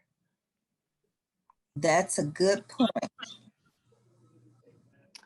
I move to amend the motion to state that we order pizza from the Delfino's. There is a motion to amend on the table. Do I hear a second? I second the motion. Now we will vote on whether to amend the motion to state the board will order a pizza from the Delfino's. Please note that we are voting on the amendment to the motion, not the motion itself. All in favor? Roll call. Mr. Brooks. We go to Gates. Yes. Ms. Carter. Yes. Mrs. Graves. Yes. Mrs. Kendrick. Yes. Mr. McGee. I wanted to make a recommendation for the superintendent to take the tractor to pick up the pizza. So I was like, no. Mr. Townsend. Yes. Yes. Sure. President votes yes. Motion carries 5 to 2, excuse me. Now we will vote on the motion. The board will order a pizza from the Delfino's. All in favor? And then will you do that again? Mr. Brooks. It is reluctant, but I will vote yes. Mrs. Carter. Yes. Mrs. Graves. Yes. Mrs. Kendrick. Yes. Mr. McGee. No. Mr. Townsend. No. President votes yes. Motion carries 5 to 2. All Now, right. There's one thing on here. If you look at where the amendment was made, technically it should have said, I move that we, I move to amend the motion to insert from Delfino's to the motion, because that's what you did. You inserted an extra word in there. I will make that note for a future example. Thank you, Okay. Kelly. So this is a lighthearted practice, and we scripted it for you. I guess the real key is just to help you remember the order of things, that you have to vote on the amendment first, and just the piece that you're amending, and then you vote on the entire motion. May I ask the question before we get off the parliament procedures? I noticed everything we've done, we've had roll call. Are there times in the public meeting that the president can say all in favor with a voice vote without going through the, go through a yea and nay vote without going through roll call in a public meeting? Yes, in an open meeting, you can vote by voice or raising your hand, but I understand that your basic policy is to do a roll call on everything, but you are not required by law to roll call vote in open session. The only thing the Sunshine Law doesn't allow is secret votes.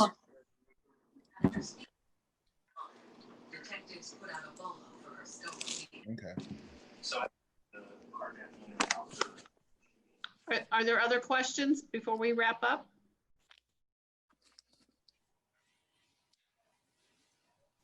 I'd like to say thank you. I do have, sorry, I have a question. So can the secretary do the roll call all the time, or does it have to be the president?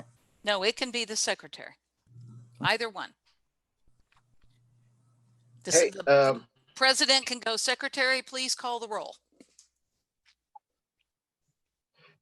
Hey, and one thing else to mention is once we go back to sit down meetings where we're gathering, we'll be on the school. What is that? School board. What is it called, Miss Donna? Where you vote online and everyone see what the vote is. So you don't. ESB, the electronic school board. Oh, yeah. Yes. I wanted to say thank you. Thank you again for coming. This is very insightful and helpful for us to help us move forward. I really appreciate seeing you guys on a monthly basis. Well, I'm glad I could, break it up a little bit. Kelly and I give you new people to look at. That's not just Phyllis all the time. Mr. President, I'd like to move that the superintendent order some gates for everybody and they be delivered to us ASAP. Can I get a second? Pretty sure you could. only if you're going to have them delivered to Columbia too. That's right. And if you make an amendment that adds the tractor. Burnt ends, please. Yeah, because I tell you what, I'm sure missing Miss Payton's little plate lunch that she sends home with me when I see you all in person. No, I really want to thank Miss Barks and Miss Hopkins. That was great. That was Glad you liked it. To give us those opportunities. It cleared up a lot of questions for us in terms of practice, and the board has been continuously improving and working on its process. So I think this will help us in the next step. So look forward to hearing from us again at some point for the next. Yeah, we're happy to do it, and you have our contact. I will send a copy of the slides to Miss Payton tomorrow or tonight before I leave the office so that she can post it for you. And that'll have our contact information. You all know how to find us if you have other questions. And thank you for inviting us. Yeah, thank you. Thank you. Enjoy the rest of your meeting. Thank you. See you, Kelly.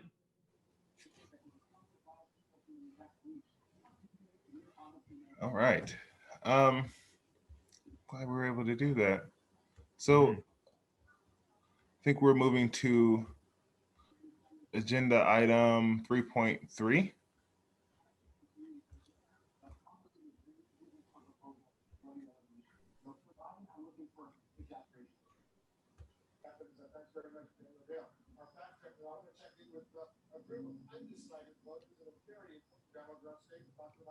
So for this policy discussion, I wanted to ask board members if they were able to review the state of equity policy as well as the resolution for restorative practices.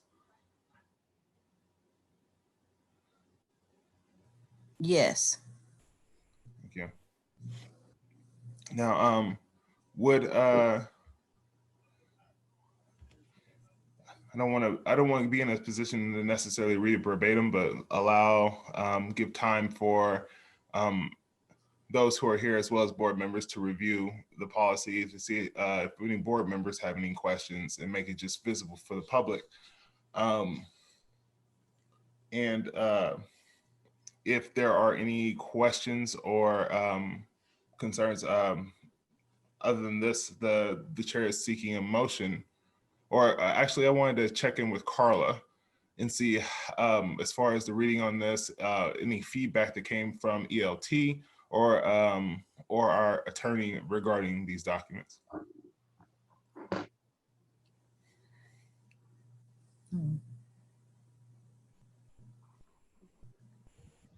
I think we went to get the pizza. I'm sorry, you what?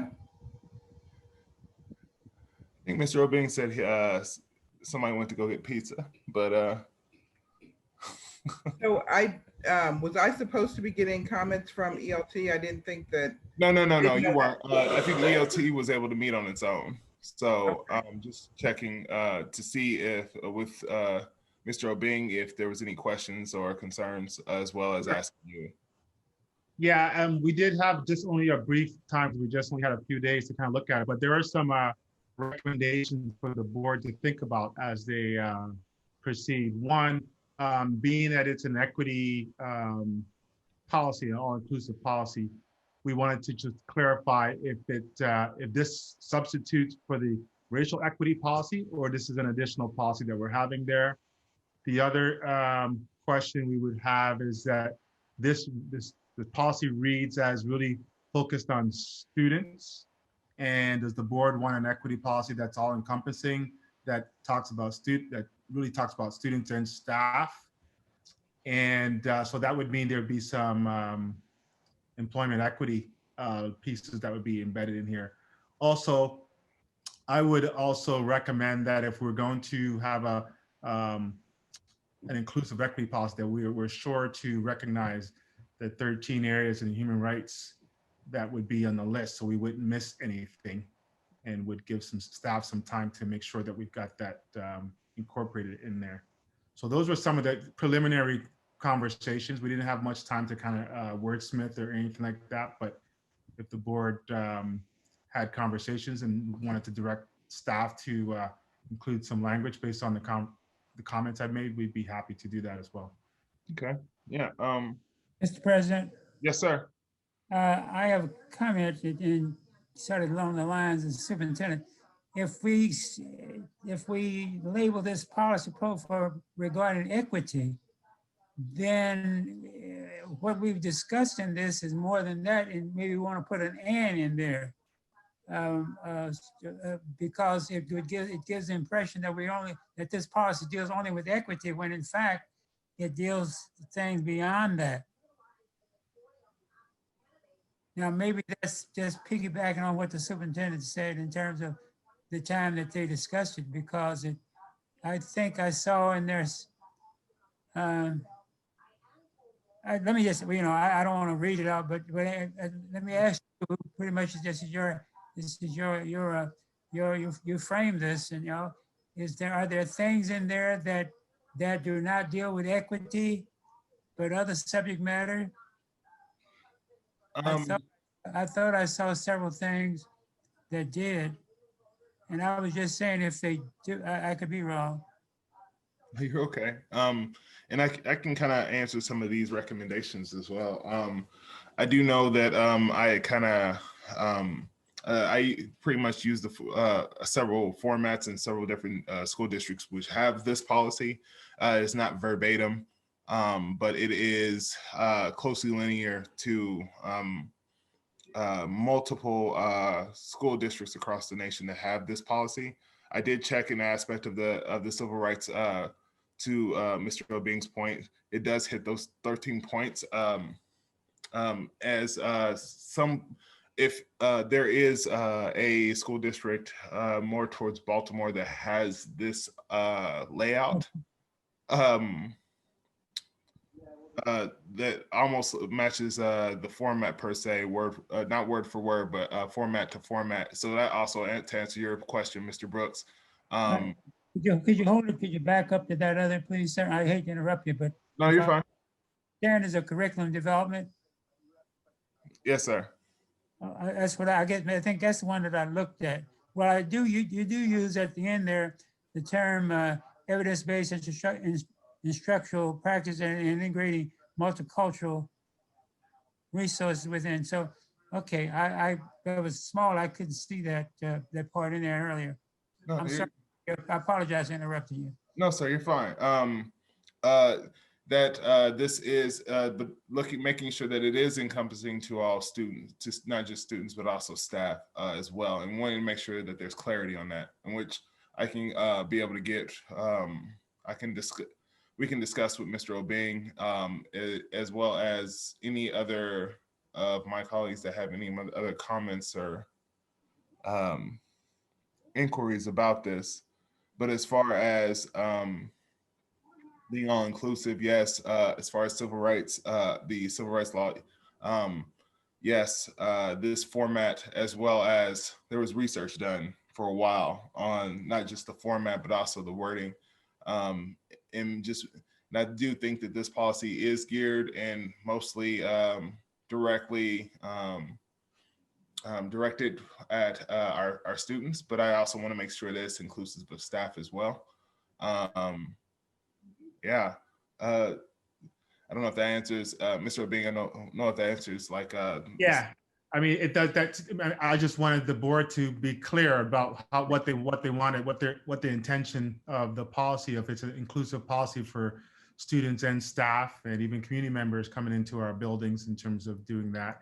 So that's good. So we could probably put some little language in there to make that really explicit, that it goes through. Thank you for acknowledging the areas around the 13 areas that are embedded. And I did like the structure around the different categories that, so we're defining that we're looking at issues of equity in all those different categories. Some of the areas, like for instance, the Office of Equity, we currently do not have an Office of Equity. So Right. I raise questions like, does that prompt that there's a monetary piece that needs to go with this in order to develop that? We would have to, implement that, hire somebody or create an Office of Equity. So those kind of questions in terms of what would be the implications of once we've approved it, right? Right. And I know that might require more discussion. And I do want this policy to be all inclusive, and even in the aspect of an Office of Equity, thinking more along the lines of what that Office of Equity requires. So like, looking, helping to guide the work or guide the district in creating, maintaining, and evaluating equitable educational opportunities. Yeah. And even if we don't necessarily have to create an office of equity to have that happen, but rather even rely on the Office of Student Services to ensure that this follows through, or even so much as discussing this with the ELT as far as what office would possibly have the capacity to ensure that this is happening. We just want to make sure we get clarity from the board around, because I could see some monetary pieces out of this in terms of in some of my previous work. I've had an Office of Equity, Office of Employment Equity, Human Rights Office in certain districts and things like that. And it does take some implementation. So just so the board moves forward with eyes wide open, that even if it's not this year, somewhere down the line, you may consider allocating funds to support that the policy implementation, right? Absolutely. But Mr. President. Yes, sir. I think that I understand what you said with regard to, I think I heard of Ms. Obeng say where it would go, but I think maybe you said where it would go. I would be thinking that there would be a person who worked out of the superintendent's office who was responsible for reviewing that. And maybe rather than say office, you could talk about that there will be an individual or a person who would work out of the superintendent's office to review the equity program. That's not unusual that would occur. It ought to be person ought to be responsible directly to the superintendent and to me, at least. Big corporations do it. Sometimes they do it for show and tell rather than for substance. And colleges have done it. Had a person president doing that. So, but I think that's what I would at least give, unless you, if you want this to be voted on tonight, then maybe my discussion is moot. But I'm saying that I think a consideration ought to be given to having rather than an office, but that there shall be an individual who will be working out of the superintendent's office. Now that may mean hiring a staff person or someone already there assigned to that task. I'm not sure, but I'll let the superintendent address that. That's just my thinking, rather than an office, but an individual. Because an office would mean an individual, maybe a secretary, a clerical person. Here, that person would do all that, him or herself. Right. I don't know what you're thinking, President Watcher, your process, but I thought this was an opportunity for board members to give their input, like Mr. Brooks has given, and maybe others might want to. And then it gives us an opportunity for you to work with staff in terms of any tweaks, and then bring back the final recommendation for the second reading, right? I don't know if you were thinking along those lines. Or... I'm thinking exactly along those lines. Mr. President, I'm not suggesting that Casey give up his position and work directly under the superintendent and somebody else move up to that position. But I noticed I think he was nodding in the affirmative, so I don't know what he meant by that. Hey. Remember, I think he was supportive of the additional staff. That's what he was supportive of. I see you. Oh, okay. All right. He's nodding in agreement. Okay, good, great. Mr. President. Yes, sir. I have some concerns. A lot of times the best practices used out there aren't the best practices for our students. So when you start talking about we have to use best practices and data-driven stuff, my concern is kind of you're handcuffing us from new discoveries because they may not have the data, and it's not been practiced in several places. Therefore, it's not considered a best practice, and the policy kind of handcuffs our superintendent from not being able to use something that's new, that actually makes sense and could possibly work. And then the second thing, I think it's kind of coming close to going beyond governance and start going into operations. I mean, that's just my opinion on it. I mean, yes, others may have their opinion, but I think it may be too detailed, if that makes too sense, because you start limiting future boards from being able to do stuff without first changing the policy. I mean, like I said, that's just an opinion. So, to your first concern, as I stated, these are pulled from places that require the same demographic, somewhat of the same social, political demographics that we have. One of the, and I will say that one of the biggest spaces that spoke to this policy was in Baltimore, in the urban core in Baltimore, as well as in San Diego, so literally coast to coast, and those that are in between.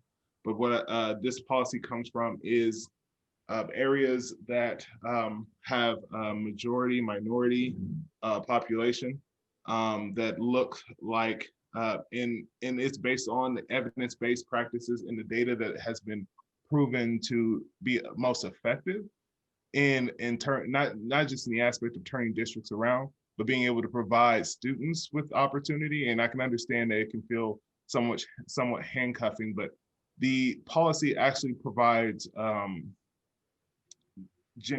general consensus around ensuring that students and families are getting what they need. When, by definition, the word equity means which is different from equality, is not that everybody's getting the same thing, but rather everyone is getting what they need to be successful.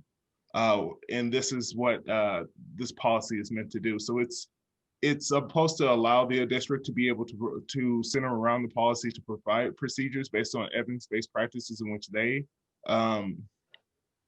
also research, and be able to implement procedure in place so that it matches our students.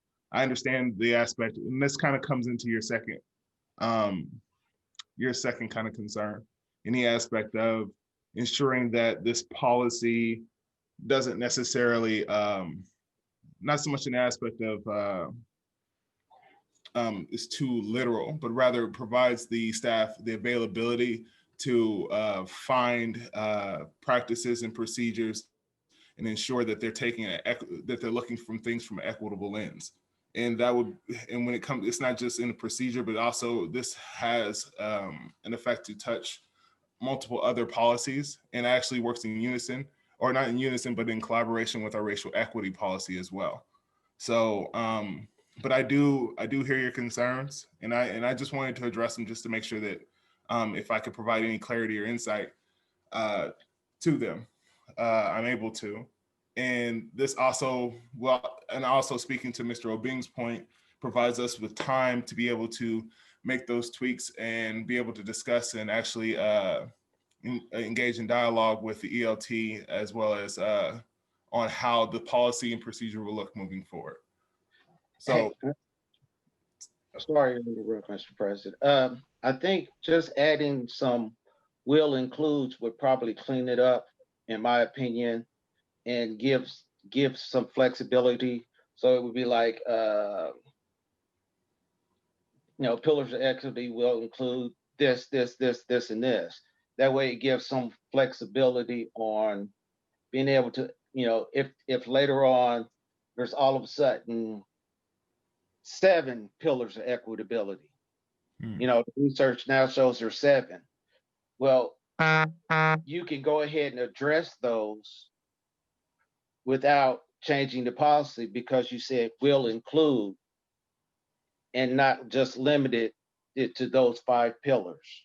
You see, so within the following month, this will also give board members as well as yourself an opportunity to look at the other pillars that might be available to be added. So if you, even in the aspect of the following month, when we're readdressing this policy, please feel free to provide any pillars you think that could be added to kind of shore us up. Yeah, like I said, I'm just trying to think about the future. Like I said, if you give the future boards the option of adding, instead of having to completely change the policy.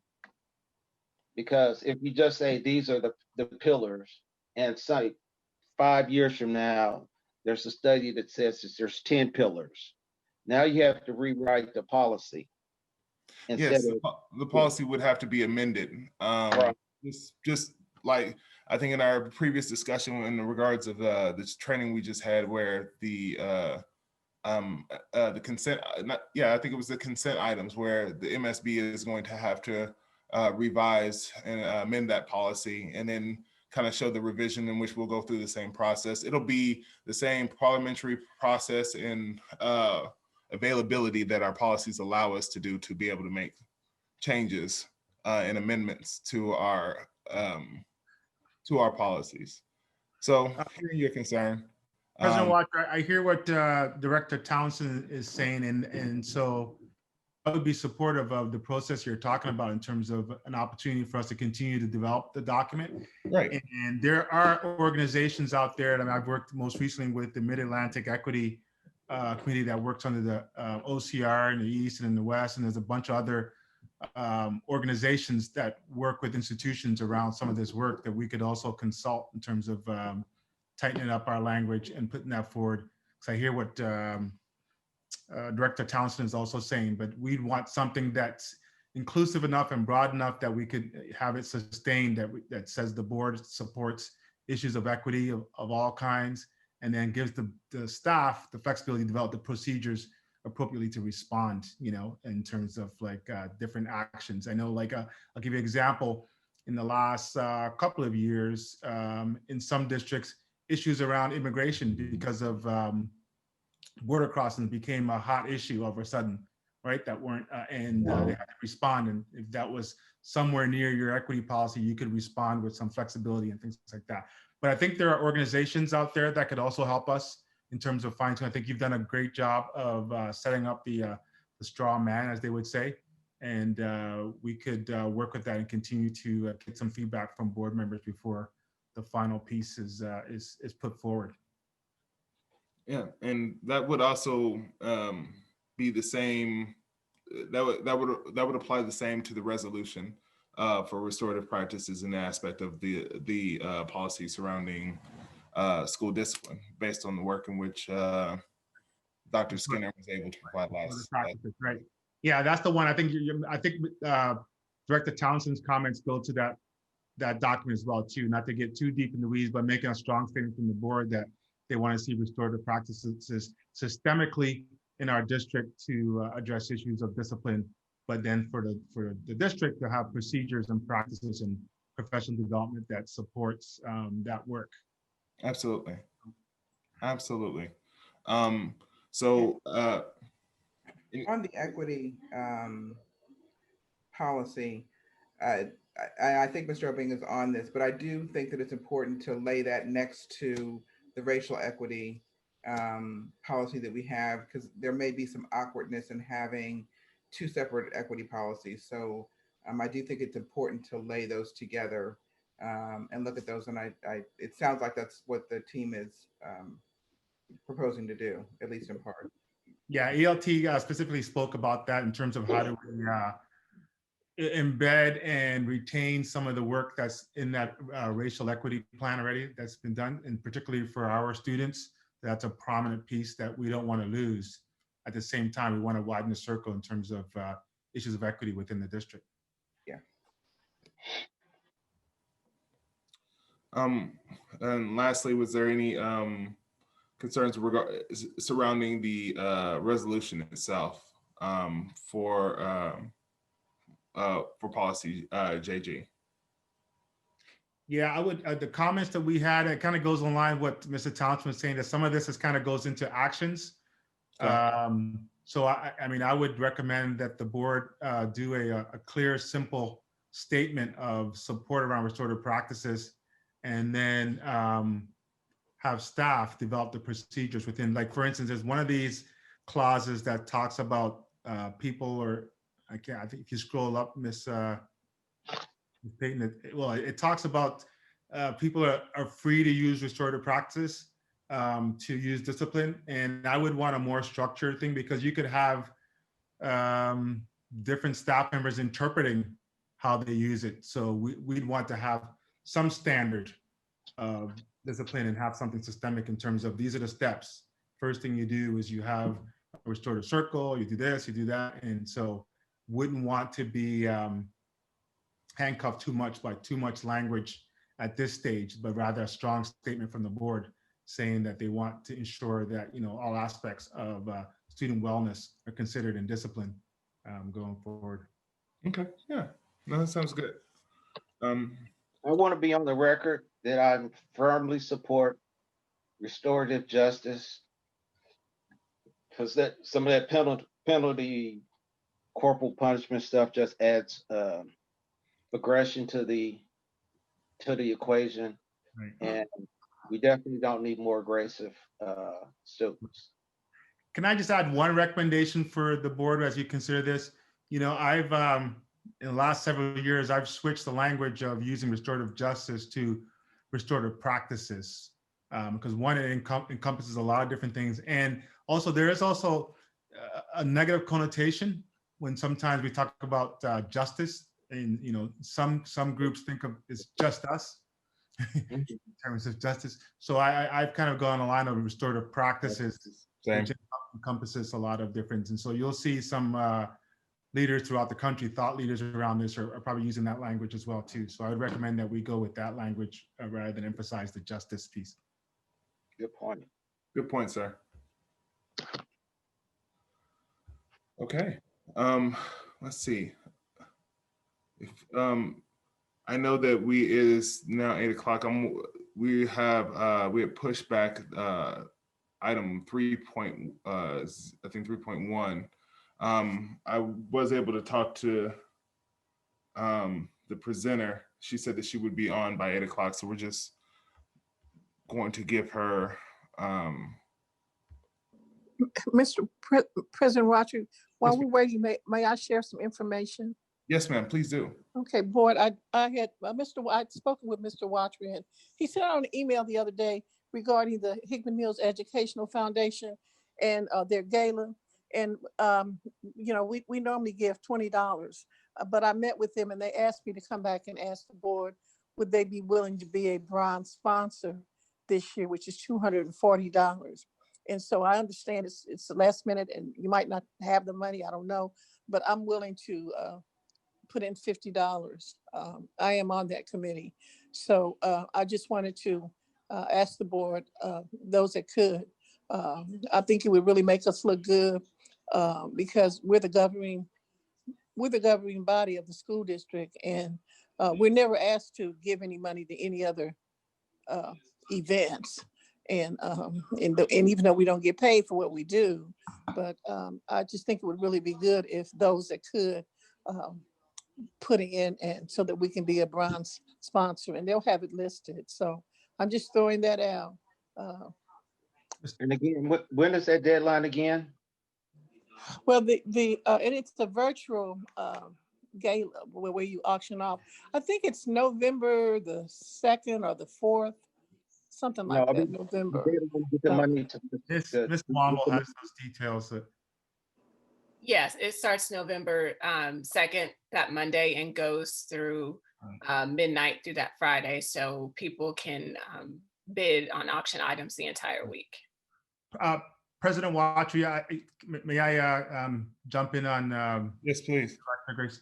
Thank you, Director Graves, for bringing that up. I think I agree with you that we do need to lead in terms of the board. And I have a suggestion. I am in the process of setting up a fund out of my own dollars to support student initiatives in our district.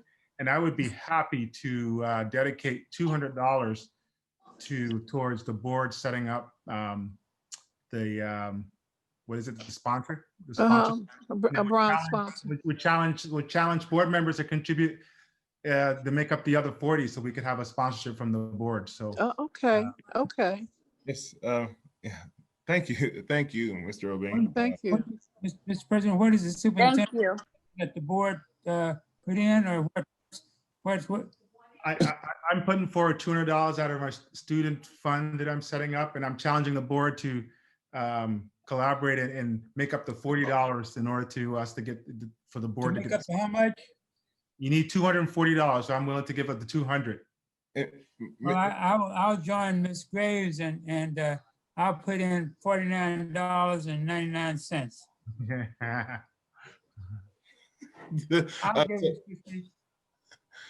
Ms. Graves, I was going to ask. So that's the bronze. What's the silver? Is Marissa on here?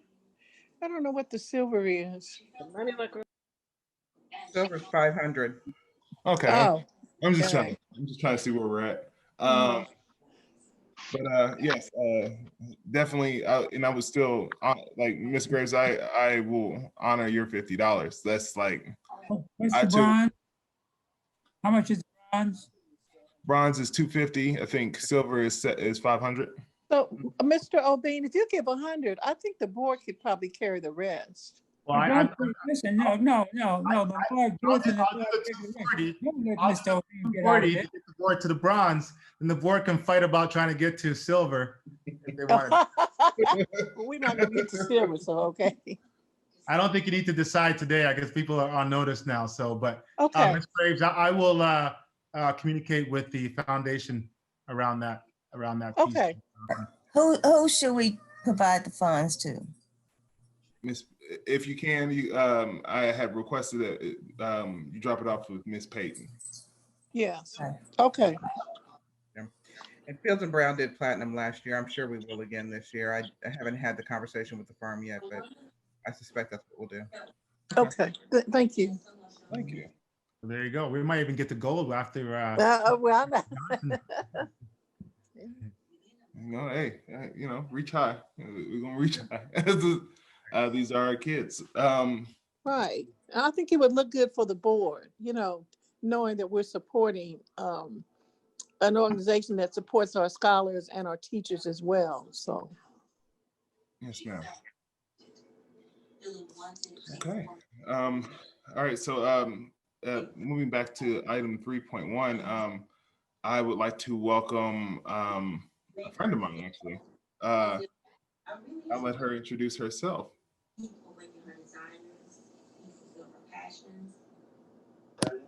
Good evening, you all. My name is Cecilia Belzer-Patton, and I am many things, but I come to you today as the political director for the No on Amendment 3 campaign. I am also a veteran educator, a community organizer, and someone who cares deeply about Cecilia, you want to hold on 1 second? Can everyone mute your Thank you. Can everyone mute your mic so we can hear? I think that's one of the phrases of 2020. Can you mute? Can you mute? Can you mute? Right? So I come today because I was able to share out things about Amendment 3 to Dr. Obeng and to Board President Watry last week, and they asked that I come and present some disturbing things that I think that people might not be aware of because of the nature in which this amendment and how it's showing up and what people are saying it's about as opposed to what it really is about. So I'd like to talk to you about this amendment. We know Amendment 3 is a very broad coalition of Missourians that move across the party line. I don't know what's happening with, thank you, that move across party lines. It is not a Democratic issue or a Republican issue. It is a people issue. This is a picture of our state and showing where gerrymandering is voter outlawed by us voting for Clean Missouri in 2018.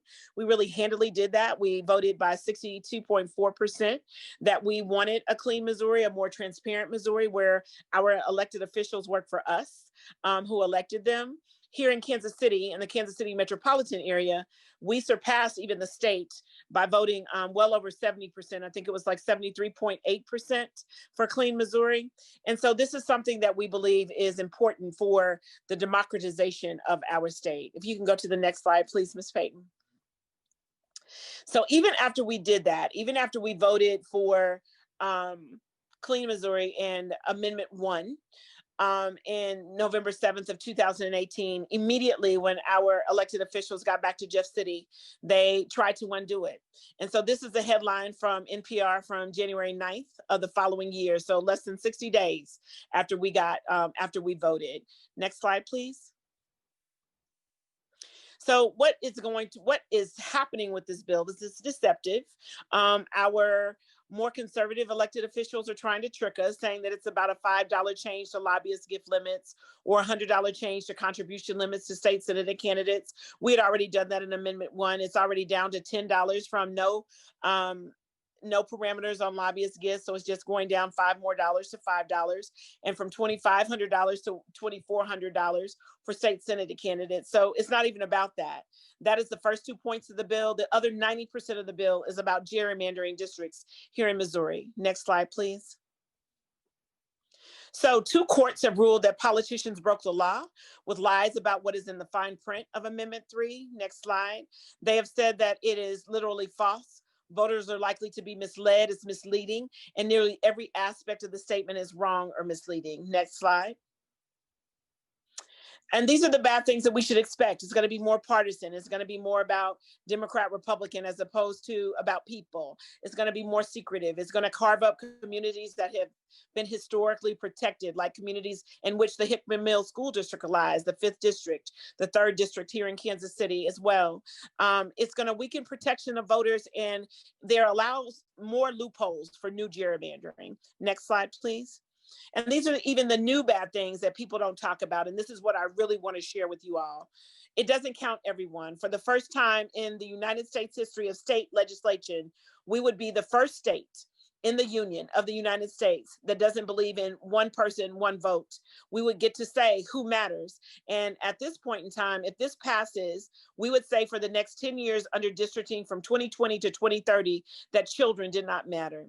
It's new formulas that allows the most extreme gerrymandering in the United States. It's akin to Mississippi in the 1960s and 1970s. And I don't have to tell anyone who that harms. And it's new barriers that we would not be able to fix poor redistricting because we would not be able to protect ourselves in the legislature. Next slide, please, Ms. Donna. So Amendment 3 changes who counts in the Missouri maps. Next slide, please. This is currently the states, like I said, all 50 states say that it's one person for one vote. We're attempting to change that. So can we go to the next slide? The explicit goal of Amendment 3 and Amendment 3 sponsors, Dan Hickman is who sponsored this bill. I had a debate with him this morning at the Kansas City Chamber of Commerce. He says that it cuts out kids and non-citizen immigrants from population base for legislative maps. That's not only state legislative maps, that's also United States legislative maps. So our United States representatives and our congressmen and our senators in DC. Next slide, please. Currently, we have about 6.1 million Missourians as our total population. About 4.5 million of those, 4,585,995 are eligible voters. So that leaves us over 1.5 million children and immigrants that will not be counted along the maps for the next 10 years. Next slide, please. Thomas Hofeller was one of the foremost gerrymandering Republican strategists. He is akin to J.C. Nichols and what he did around the Electoral College and gerrymandering in the United States. He said, the use of citizen voting age population as a redistricting population base for redistricting would be advantageous to non-Hispanic whites. So I want to break that down for everyone. That would be advantageous to white people and disadvantageous for everyone else. And that is what this amendment is trying to do. Next slide, please. We see that under this amendment, 21% of white Missourians would lose representation in Jefferson City. 28% of African Americans would lose, and we think that that is a very modest estimate. It is more akin to a third. And I don't have to tell anyone on this call, if we're talking about legislation and policy and talking about things that is akin to the old Jim Crow South and 3/5 of a person, we're saying 3/5 of people in African American families will not count. It's even worse for our Latinx friends and siblings, and brothers and sisters, as well as our Asian American population, new Asian Americans, of Vietnamese, Laotian, that are here in Kansas City and across our state. They're ranking at 54%. So over half of their families will not be represented in Jeff City. Next slide, please. So I'd like for you to look at that breakdown and how that disempowers voters and how it takes away voting power to Black people, Latinx people, and other people of color and marginalized communities. Next slide. If maps don't count for everyone, representation in legislature would be profoundly impacted. Communities with more children and families would lose most. We would, here in Kansas City, in the Kansas City metropolitan area, we would lose more than any other place in the state. Second is St. Louis. Of course, the reason why we would lose even more so than St. Louis is because we're younger. We have a younger population in Kansas City with children. And so St. Louis and St. Louis County tend to be older than we are. And this is why we would be affected. The most affected place in the state would be right here in our suburban area of Lee Summit, followed closely by Blue Springs, Raytown, Grandview, Independence, Kearney, Liberty. We would be affected, as well as the 3rd and 5th district in Kansas City proper.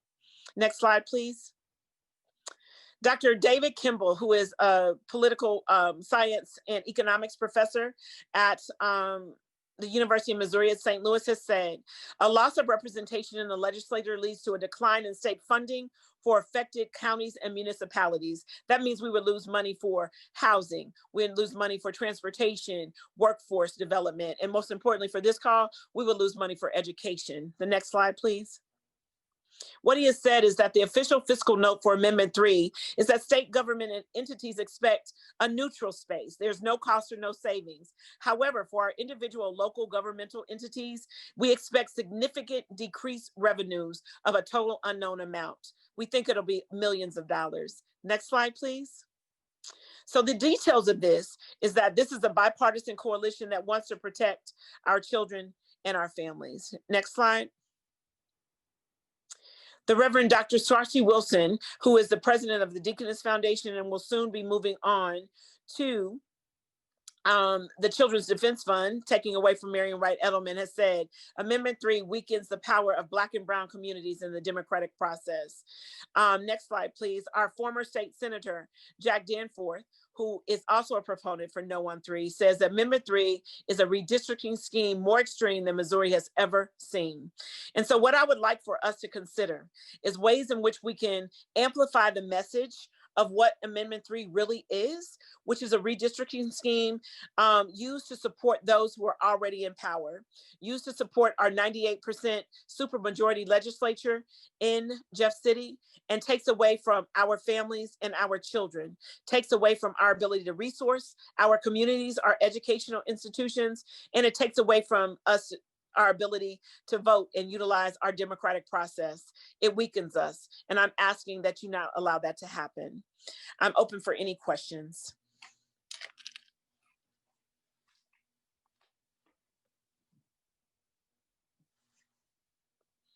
I did that good of a job? Well said, well said. Thank you. I know. Drop the mic or something. Hey, I know that both the PACs that send out materials out here both are in the same line of support, your support. So I don't think that it's going to be a big problem, people understanding what the question really is. We hope so. At least out here, because we have, Freedom Incorporated and Southland Progress are sending out booklets on this situation. So we should be in good shape out here. Thank you, Mr. Townsend. If we can just amplify this message, if we can make sure that people know the nuances of the message, and if we can make sure that we are sharing out in the manners and ways in which we can to vote no on 3, I will be sending over to the executive leadership of Hickman Mill School District our education toolkit that allows ways in which you all, as the entity that you are as a C3, C4, to be able to send out messages to your parents, to your community about the ways in which this will be beneficial for us to vote no on 3. So, Mr. Watry, yes, sir. Are you seeking an emotion that we support no on question 3, and we send out information to the district? Because I would make that motion if needed. Well, the one thing that I wanted to do was ensure that this message was put here, here and make it available to the public, as well as allow board members to be able to give feedback and see how about going about that. I would be in support of that. I would be in support of making a motion to ensure that that the district is able to get this information out. But I would also like more feedback from any other members who are here, as well as the superintendent, on how that process or procedure would play out. Thank you. I did want to consult our counsel on this, because this is a legislative piece and a voting piece. I know from the district point of view, we can't sort of go out there and advocate and campaign. So I'm not sure how. I'm just trying to think logistically, how does the board communicate this information? Carla, maybe you might have some thoughts on this. Yeah, I was going to interject. You're putting a question in front of me that I don't know the answer to right here, and I'm going to need to look at the answer to that question. It gives me pause for the board take a formal position, and certainly the district. I would feel comfortable with saying that I don't think the district can do it. Now, whether the board can, I don't. It's a question I need to look at. in terms of whether or not the board could actually make some kind of a motion to support and do some affirmative action as a board on this. I don't know the answer to the question. Mr. President. Yes, sir. I think, and certainly I'm not trying to preempt what council wants to do, but just like we said vote yes for the bond, which is a non-political entity. This is a non-political entity, and I think that she'll find that yes, we can say no, and because in my experience, well, my experience may be one thing, the law may be something else, but I think we can say no to this, but I'll yield certainly to council to let us know what the deal is. Well, so I guess, Mr. Townsend, what are you asking? What are you, what's your motion to do? Line of thought, I guess another line of thought could be that we could just inform the public of what Amendment 3 really is and not take a position on it. Yeah. Let me just go to our information officer, Ms. Womble. She might have some thoughts. I know definitely as a district, we can't sort of advocate the information, but there might be a vehicle where the information can be shared for a community to, she may have some suggestions. Ms. Womble, are you still on there with us? Right, that was my thought. You know, Carla, we split up the vote yes campaign versus just go vote for the bond. So, I mean, we had to be really careful about what we said as a district and just telling people, just giving people information. So my understanding is the board can take a position, but us as a district, we cannot. So there's a fine line in what we can do. What gives me pause about this outside of the bond space is the statute that governs that is a statute that deals specifically with bond campaign funds. And so I don't know, well, I'm sure that particular statute that dictates what boards can do with regard to bond campaigns is restricted to bond funds that are governed by Missouri statute. I don't know about issues, political issues that are outside of that space. I just don't know how that works. Yeah, and something we even talked about earlier today in our leadership meeting, you know, as we lead up to an election is, you know, our staff taking positions on things and policies against that. So I definitely think we need to look at it a little bit more. It makes me nervous just because in all my training with MOSPRA and other PR folks around the state, it's just something that we are very cautious about. Yeah, I would want to get an answer to that question before the board actually did. You know, my recommendation would be that we've had a community entity come and share information to the board. The board just receives that information. And at this point, there's no action taken by the board, but you know, people individually are free to make contact through the website and share, you know, throughout the community information around getting that. But I'm not sure the board should take any action. Just trying to protect the board at this point without clearly knowing exactly what potential pitfalls could be. I would think it would be advantageous to let Ms. Belson-Patton kind of relate, as she's probably worked with other districts on this and seen how we can actually do that. So with this in mind, you all, we recognize that you're under C3 and C4 type of restrictions around things that you can do. And so what we have done is created an education toolkit specifically for school districts. This is also before the cooperating superintendents space as well for how to move forward in it. NEA is one of the endorsers of No on 3 as well as AFT. And so there are ways in which you all can disseminate information without jeopardizing any funding or any ways in which school districts and school entities are allowed to move. So I will be more than happy to have our comms and governmental affairs folks from the campaign send over that information so that you can have that.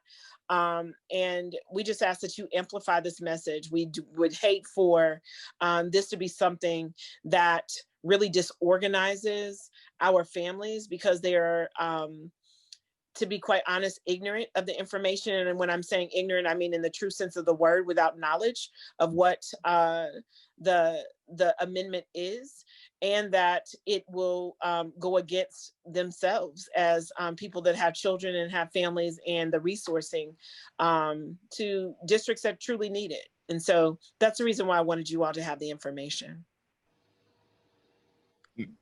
I really appreciate you being able to bring this information, and this information is being recorded and will be shared.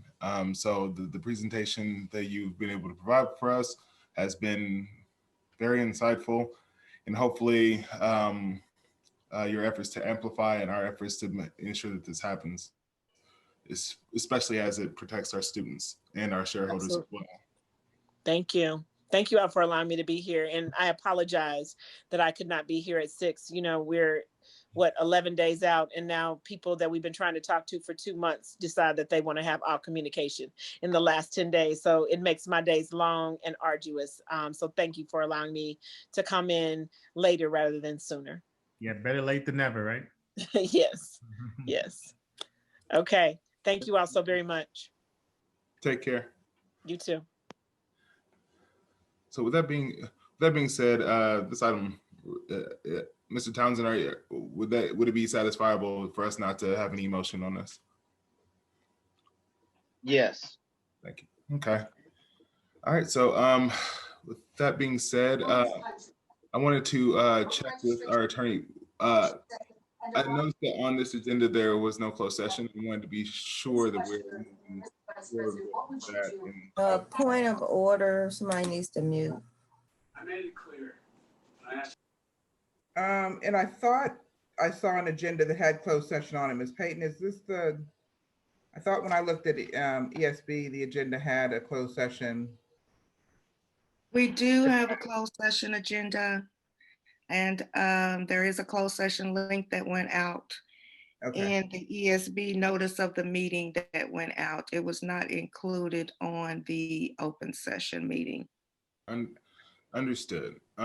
So what I would like to do before we call for adjournment for this this regular working session meeting, I would like to recess. I would ask for a motion to recess into closed session before adjournment.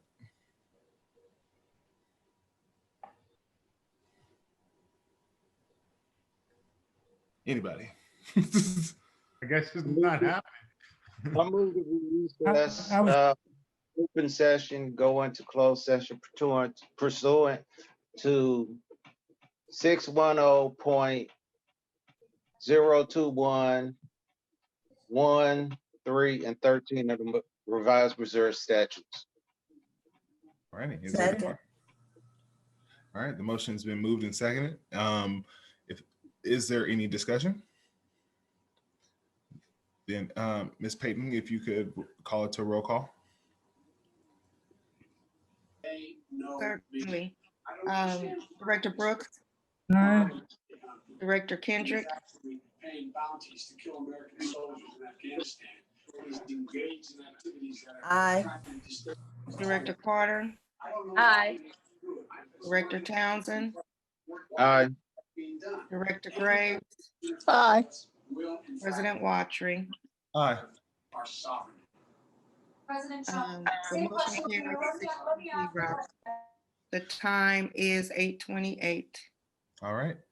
I'll see you guys on the other side. For those of you who will return to adjourn, but if we have anything to add, we'll add when we return. Take care.